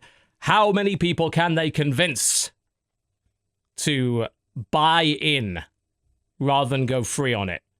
And more to the point, how many people can they sort of convert? People that may have probably spent hundreds of dollars over time on Clicker Heroes to spend $30 now and then spend nothing else. A lot of it is a weird, you don't really realize over time, that's the insidious nature of a lot of free-to-play games. It's little, it's $3 here, $5 there, and it racks up quickly. Like, I think in the long run they're gonna make a lot less money, but I think probably it makes sense still because, like, it's they even made a little like letter for it's a moral thing. Yeah, they said it was an ethical thing. They say, look, we had players who spent thousands, great, but they don't want that kind of money if it came from anyone that regrets their decision or it made their lives significantly worse. I mean, they're talking about people who get addicted to this kind of thing and just keep paying. It's an infinite black hole in which you can throw money into. Nice thing about a lot of games is, well, no, there's a cap as to how much money you could throw at it. And I mean, is it just me, or I just don't fully understand why so many companies want more and more money? Is there not just like a satisfied amount of money? No, of course there isn't. They want all the money. There's no limit. It's so crazy. That's called shareholders. They want value. They want value out of it. Everybody always wants more success, even if it's like a fallacy. The more that you think about it, even if when you like really consider it, you can say to yourself, I make plenty of money to have a nice, reasonable life.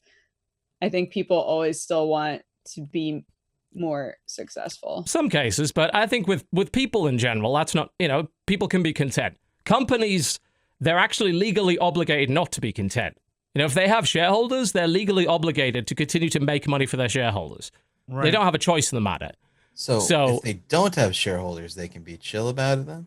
Yeah. There's the Valve is a private company. They don't, they don't have shareholders. They're not tradable on the stock market. They don't have to answer to them. So they don't have to do a lot of the crazy stuff that other companies do. And yeah, Valve makes money hand over fist. And they will come up with other ways to do it, but private companies have a bit more flexibility in that respect. But EA, no. That said, it's not like you have to be completely evil if you're a publicly owned company. No, you don't. There are definitely things that can push it way too far. That's what we see with EA, and actually that kind of scares the shareholders. When there's a lot of nasty press going around, you can see stock prices fall. That's not what they want. So buy EA stock now. Go. No, don't do that. I know, don't do Terrible that. advice. Terrible advice. Trust me, don't ever take stock advice from me. No, I wouldn't do that. No, I wouldn't. I never would question that. No. Jesse's face was so good. I know nothing about stocks. I would know. There's a million better stocks. Why? No. Not reliable. Not at all. Yeah, I'll be intrigued. I will hopefully see a post-mortem of this later on once they've launched. It's like, hey, did this actually work? Kind of neat if they did. I'd love to see a switch back from quite a lot of companies, but it's a very tempting business model. You know, you take away the barrier to entry, which means you can have a large player base. That's good. It's generally good for the player base in particular.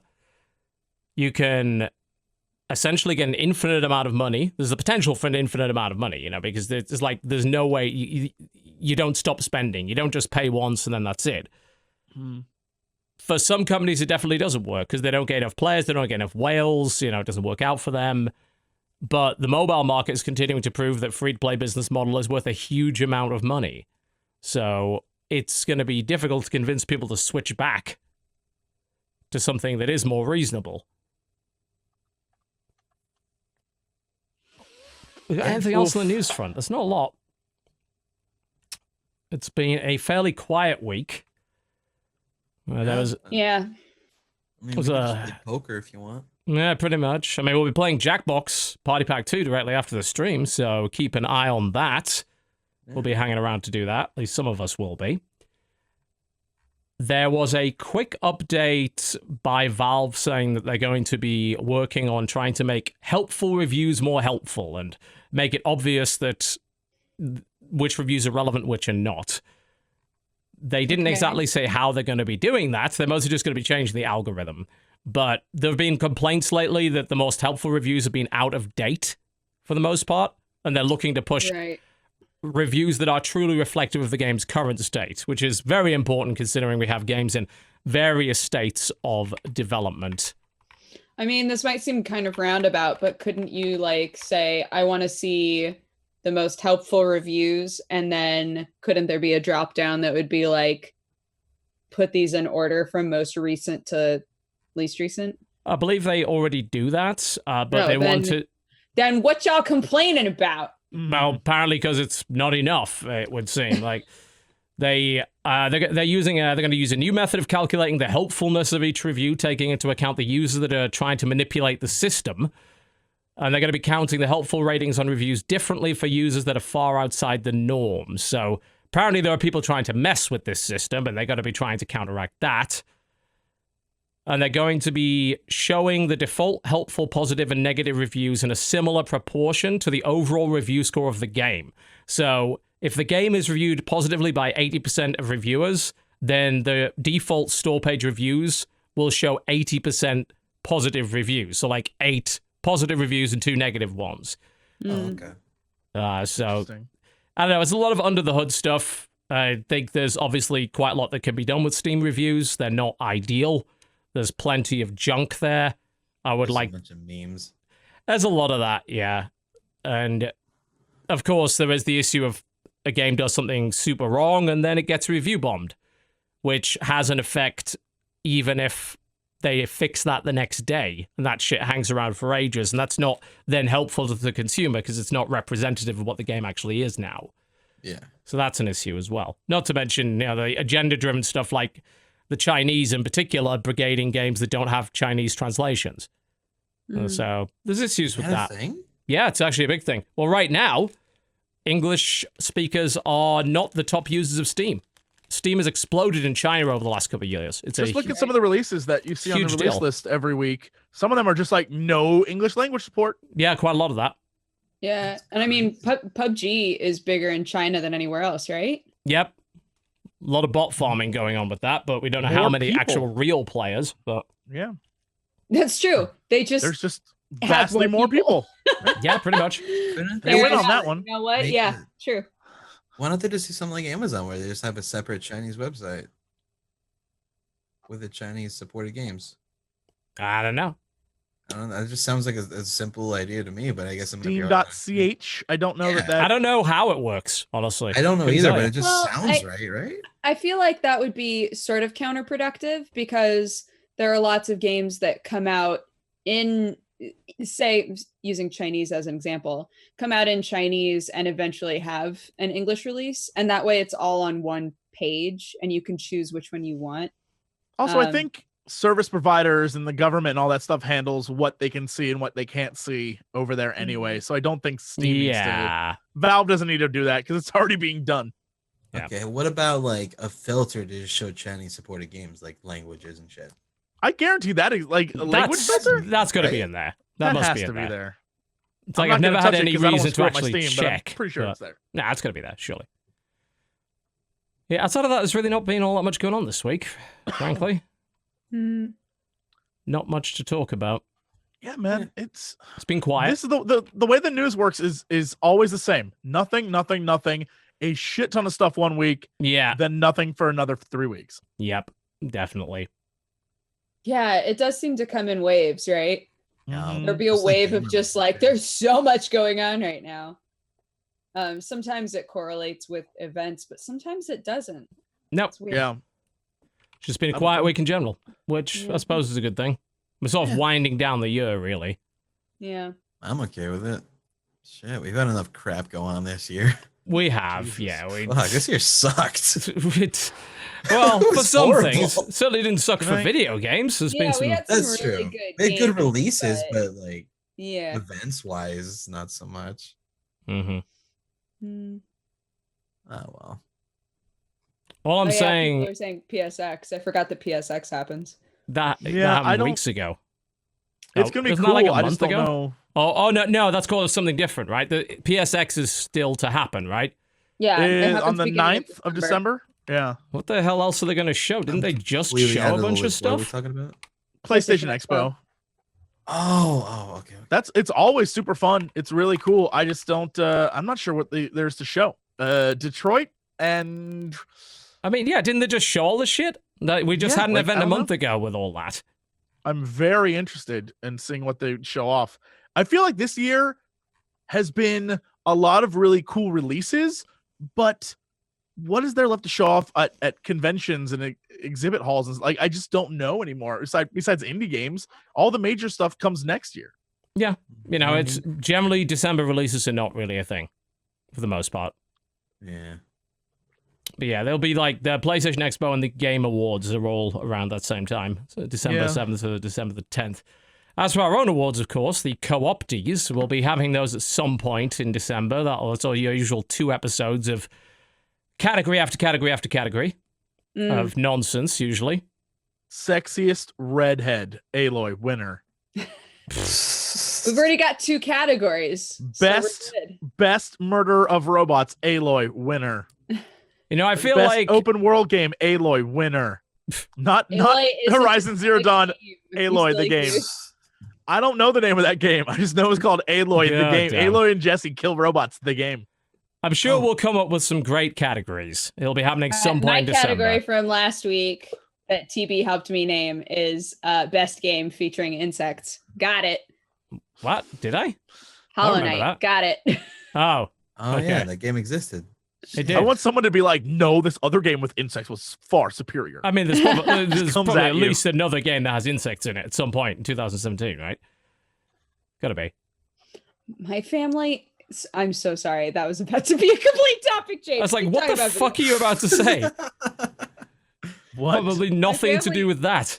We live in the middle of the woods, right? So my family set up a bunch of like cameras all over the house. Creepy, And okay. this is the office. And so like if I just look up that way, I can see the feed of all of the cameras. So I was seeing like, oh, Sam and my dad are hanging out. That's sweet. And I just saw that like my mom just got home with the groceries. It's just like creepy. That's creepy to me. It's Jesus. like that movie Sliver. Go look it up, kids. That's from 1992. Okay. So yeah, I Cool. was just like watching. That's everybody creepy. live their That's life. creepy. It's weird. Yeah. That's very creepy. Cool. Your creepy cabin in the woods murder house is going to be very interesting. Nobody's gonna murder us in here, man. We got cameras. Yeah, that really helped. What if you watch a murder happening on the camera? That'd be creepy as Oh my god, then you can't do anything because you're trapped in there. Oh, it's even worse. Oh god, fuck that shit. Oh, you just set yourself all free the lights worse go out to- afterwards. Oh no, and then they come for you. Holy shit, you're You guys dead. know this is a farm, right? There's lots of found objects that can easily be weapons around here. Are you in a found objects game right now? Look, Whoa. if Jackie Chan was here, this house would be a murder factory. If Jackie Chan was here, this Yeah. house would be a murder factory. I don't think you need Jackie Chan. Where are we even now? If Like- Jackie Chan You know was how here, every this Jackie house would be a Chan murder movie, there's factory. A lot of him just like grabbing things and killing people with them. This is what happens when there's no news going on. this house would be a murder factory. Let's move on to releases, comma. shall we? Let's do that. Because I don't even know where this came from or where it intends on going, but I'm putting a stop to it. Oh, Lord. Right. We do have some game releases coming out, as it turns out. So let's have a gander at some of those. Starting on November the 21st, pointed out by Cry, the world of Final Fantasy has made it to PC. Ah. Yeah, it's like Pokemon, where you stack the Pokemon on your head. Like It cats. is kind of like that, yes. Bad news, the port's shit. Yeah. Yeah. So unless you're tolerant of 30 FPS, it literally doesn't have a full screen mode at all, and it's Square Enix Japan. I don't know what you fucking expected. Like they're not very good at this whole PC thing. And But they're still not. not everyone has a console, so this might be the only way to play it. Yep, it may very well be. It's still an alternative, Yes, it is. even if it's a shitty one. Indeed. Dodgers next on the list with Guppy. Yeah. Why? This game looks very, very simple. You're a little fish, and you're trying to blend in with other groups of fish and hide behind lily pads so that you don't get eaten. But you're trying to eat. You're like leaving so that you can eat. So you're trying to avoid big fish. Uh-huh. Okay. It just looks cute. I don't know. All right. You have to alternate moving your tail left and right to propel yourself through the water. Hide in the shade of water lilies and venture carefully into the open in search of food, but don't get eaten. And 2017 truly is the year of games, isn't it? Just incredible. Accurate fish simulation. Yep. Next game, also, you found something called Raise the Dead. This game looks like Slime Rancher, but with zombies. Yeah, it kind of does. It's listed as a zombie experimentation game. You're basically like trapping zombies and conducting research on them. Man, so you're not got, kidding. All Yeah, kinds this of is test tubes with zombies in them, and you have to try to make like different potions and things and use them on the zombies and see what happens. It looks looks just really- like Slime Rancher. Yeah, it's very Slime Rancher looking to me. Yeah, not quite as good looking, I have to say, but the principle seems similar. Yeah. And then the last game that I grabbed for this day was called Don't Sink. Oh, this looks pretty neat. Yeah, I really like the art style in this one. It says capture islands, sink your ships, defend your towns, and discover an exciting world of adventure. So I think you're just a little captain and you just float around from place to place and try to do good shit. I mean, I'm getting kind of FTL little vibes from this and everything. Yeah. This seems kind of cool. Yeah, I'd play this. Don't sink. That's about it on PC. There are a couple of things on console that you might want to keep in mind. The version of Axiom Verge for PS4, Vita, and Switch Multiverse is coming out today. We also have, let's see, River City Rival Showdown 3DS. As You Strike a Gunvolt is on the Switch. And then, Jesse, you pointed out a Switch game called Dead Synchronicity. Yeah, it's a data leak game. It was out on PC. I definitely recommend everyone check it out. It's a point and click. It essentially is about the post-apocalypse, but the setup is that the disease that's killing everyone, because it's always a disease, the disease that's killing everyone is caused by something, I think it's called the Great Wave or something like that, and literally it allows people to see beyond space and time. Right. But they only see that as they're dying. Okay. So it's really trippy and very cool. It's sort of like a meta narrative. It's awesome. I really recommend it. All right. Couple of other releases: Apollo Justice for 3DS and the Animal Crossing Suck All Your Money Away game for iOS and Android. That is Pocket Camp. Hooray! So if you want to wait 24 hours to build a chair or pay for the privilege of it, that's your game right there. Cry, you also pointed out there is DLC for Final Fantasy 15. Yes. The Monsters of the Deep, the PlayStation VR fishing experience that I am so going to get in on that. Wow. I love fishing so much. The companion stuff dropped as well. That's basically like Final Fantasy 15 Monster Hunter. Sam's been loving that. Yeah, you play as the Kingsglaive, I believe. And it looks awesome. I've seen character creation. I really want to play that. So hopefully soon. Moving on to November the 22nd, Dodger, you picked Tartarus. Tartarus is another one of those games where you're like somebody who's trying to save a spaceship. And it doesn't seem like there's anybody else on the ship. It doesn't look like it's supposed to be a horror game. It looks like it's more of a puzzle game. And the idea of it is that you're actually the ship's cook.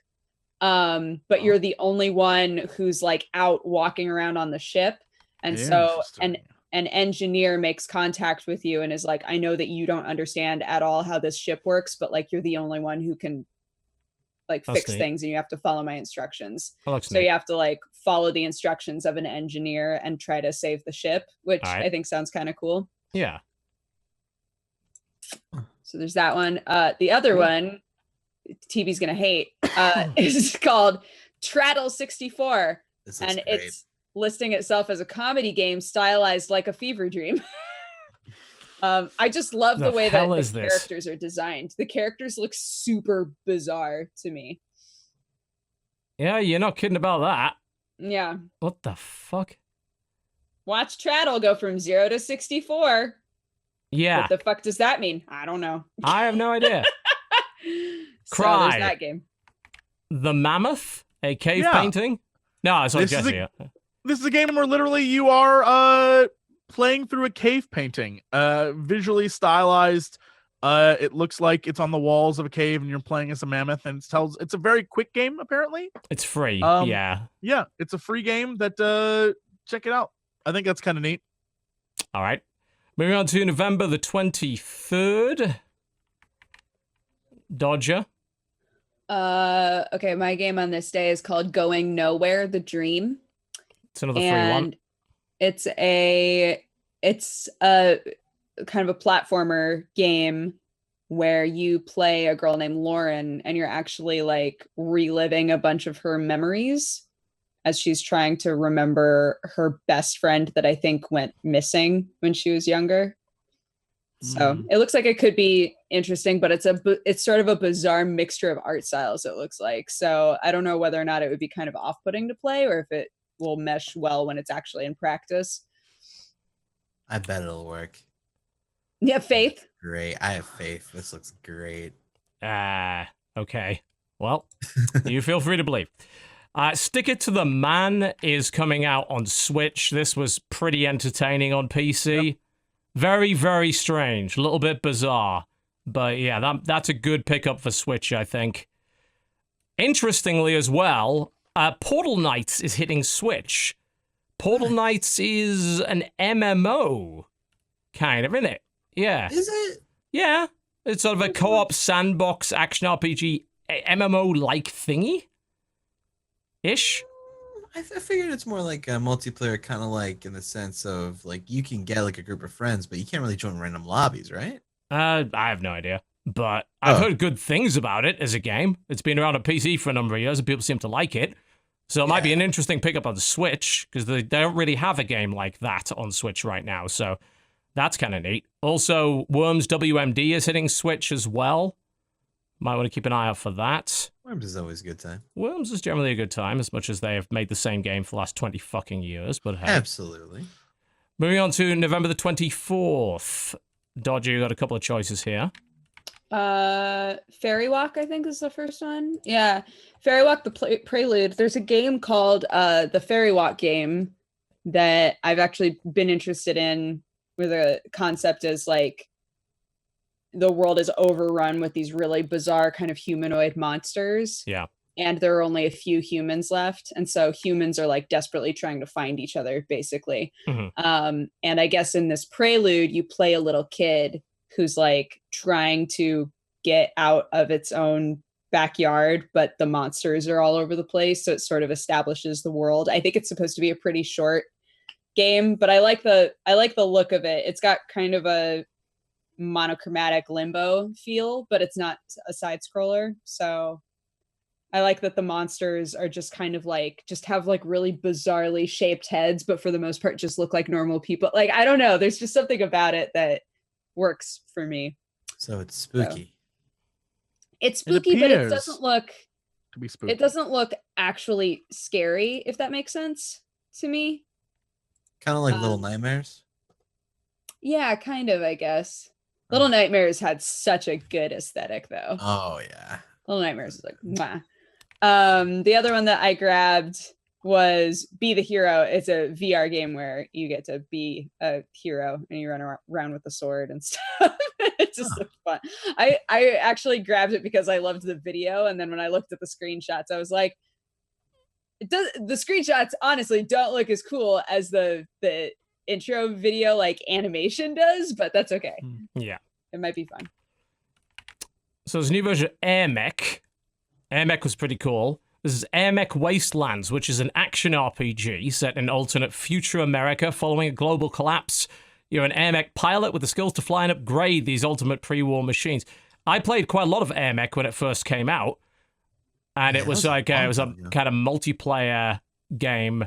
This is, well, it's, like I said, a bit of action RPG. You collect and build a fleet of AirMechs, you get loot and upgrades, fight these giant tanks and shit. Like, there is potential here. It is, however, the early access version, so it might be worth waiting on that.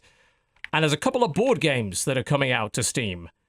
First, Burgle Brothers, which is a really cool sort of stealth strategy board game where you're trying to rob banks, and it's pretty complex. It's got some crazy stuff going on with it. And the other one is Paperback, which is it's kind of a deck builder, basically, but you're building a deck of cards with useful combinations of letters to basically come up with words to write your book and score the highest you can.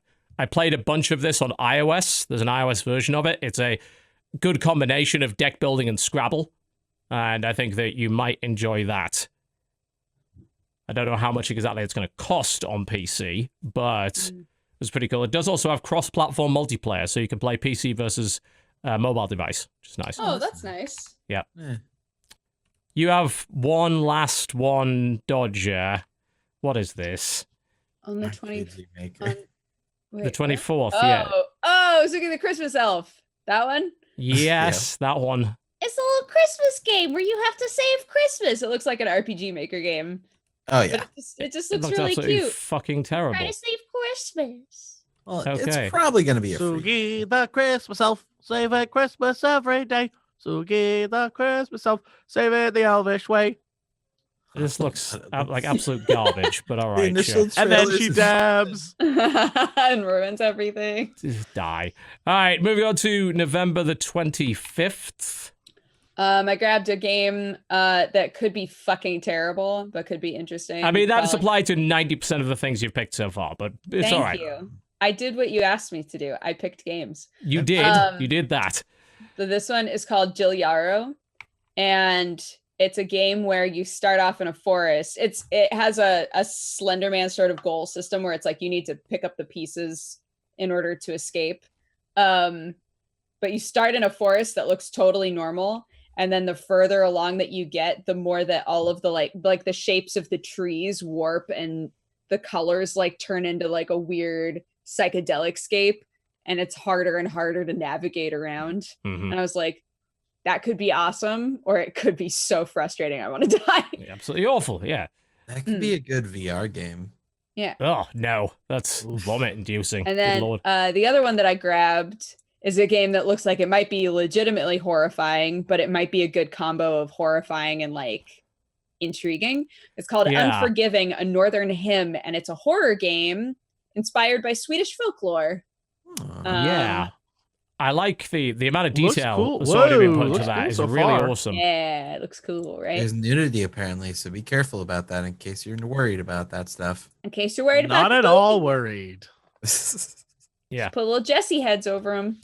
Quality of presentation in this game looks much, much better than a lot of these short horror vignette first-person experience games. Yeah. Yeah, and you actually see other people animated in the game, unlike every other horror indie game I see. Well, because they just want to buy a bunch of dark Unity assets that they don't really have to do anything with. Yeah. Yeah, that looks pretty cool. Last one I've got on the list is on November 27th. There's a pretty long-running series of strategy games called Dominions. Dominions 5 is hitting on the 27th, which is... let's just say, aesthetically, graphically, not very advanced. Strategically, these are really fucking deep 4X strategy games. They're the kind of games you could play for years. They're ludicrous. The aesthetic of like the 3D world, but the 2D sprites, though. Yeah, I mean, the game has over 3,000 types of units in it. Like, it's ridiculous. No, thank you. Yeah, I'm good. I appreciate the aesthetic. It's a hardcore 4X to say the least. So, you know, when your trailer is just a list of, we have 500 spells, 300 unit perks, 3,000 unit types. Like, fuck me. But I can definitely see why people would be into that. That's the kind of game you could just play forever. So, yeah, Dominions 5. And that is pretty much it on the release list that we've seen. Hey, so probably missed a few things, but for a while. But I just want you guys to know, in case you didn't know, because we were talking about Aloy earlier. Aloy is going to be a playable character in Monster Hunter World. I'm very aware. It's like a new Horizon game. I don't need to play nothing else. Yeah, I'm gonna play with Aloy all day, every day. Great. I just wanted best you to girl. Okay, I'm glad you know. Well, there you go. Yeah. Pretty much wraps the show, folks, but we'd like to let you know what's coming. And of course, remind you, the stream is not ending here. We'll be taking a break. And we'll be coming back with some Jackbox Party Pack 2 action. Cry, I believe, is going to be hanging around for that. I think Krendor said he'd be there. As to whether or not he actually shows up, that's a different matter entirely. Mathis and others will be hanging around for that, because it's currently on sale on our partner website, chrono.gg/TB. So that should be fun. I'm looking forward to a little bit of Jackbox. Jackbox 2 is my favorite. I think that's the best one out of all of them. So which one is that one contained? That's the one with Quiplash, Fibbage. It's got Monster Idiots. Seeking Monster in it. No, it doesn't. No, that's number 4. That's 4. Yeah. Yes. The 4 is, I like 4 personally. She's done. She's gone. Yeah. She's gonna go. She's looking at the cameras right now. Yep. She's Now I'm looking watching at the for cameras. murder. So that's going to be happening right Sam's on after the iPad. My mom's this. watching TV. But, of course, there are other things going on. Jesse, what you got going on this week? What's going on? Yo, more of that Star Wars everyone loves to hate on, and we're gonna have more Scary Game Squad, and also a whole bunch of other stuff. Plus, I think tomorrow morning, bright and early, is going to be the Total War video if you're interested in how I probably screwed that up, and you guys know way more than me. So be sure to let me know how badly I did. I'm sure that your Total War subreddit will be really, really kind to you about how you played the game. Because they're very known for being super accepting of people that don't play the game perfectly. Trust me. They're lovely people. Lovely. You'll find out. I'm so excited. The literal polar opposite of the Civ subreddit. That's just chill. Cool. That's that. Dodger, what you got coming up this week? So I'm in Oregon this week, so my stream schedule is kind of begorked. But I think the next couple of days, we're going to be doing like an early 9 a.m. sort of a stream. I'm going to try mobile streaming for the first time, assuming that it's not raining too hard, probably on Thanksgiving morning. And if you watched Shoutcraft and you were like, man, I would love coffee with a toenail in it, but you just didn't take the time to go look at the website, hey, go check out DodgerCoffeeCo.com. We would really appreciate it if you would. And I put a very small amount of your cold brew into my Starbucks crap Frappuccino coffee every morning, just to give it it's a little bit extra, just a little extra. I can't handle the strength of the cold brew. I love imagining you going to Starbucks, getting a drink, coming home. No, I mean, I just buy it from the store. But... yeah, just a little bit extra kick. Look, whatever works, whatever tastes delicious to you. It tastes better than drinking the stuff on its own, where it just melts my tongue, and it's like, oh god, I can't handle coffee. I can't. I'm not a coffee person. Can't do it. That's fair. That's totally fair. Yeah. But but yeah, I'm mostly going to be spending a lot of time with my family and stuff. So, slacking. But I'll be back next week and we'll be back to normal. Fair enough. Well, Cry, thank you very much for coming on the show today. Much appreciated. Of course, you're going to be hanging around for a little bit of Jackie after this, a little bit of Jackbox. But what's your streaming plans for the rest of the week? All right, so a good interpretation of what's to expect from my channel is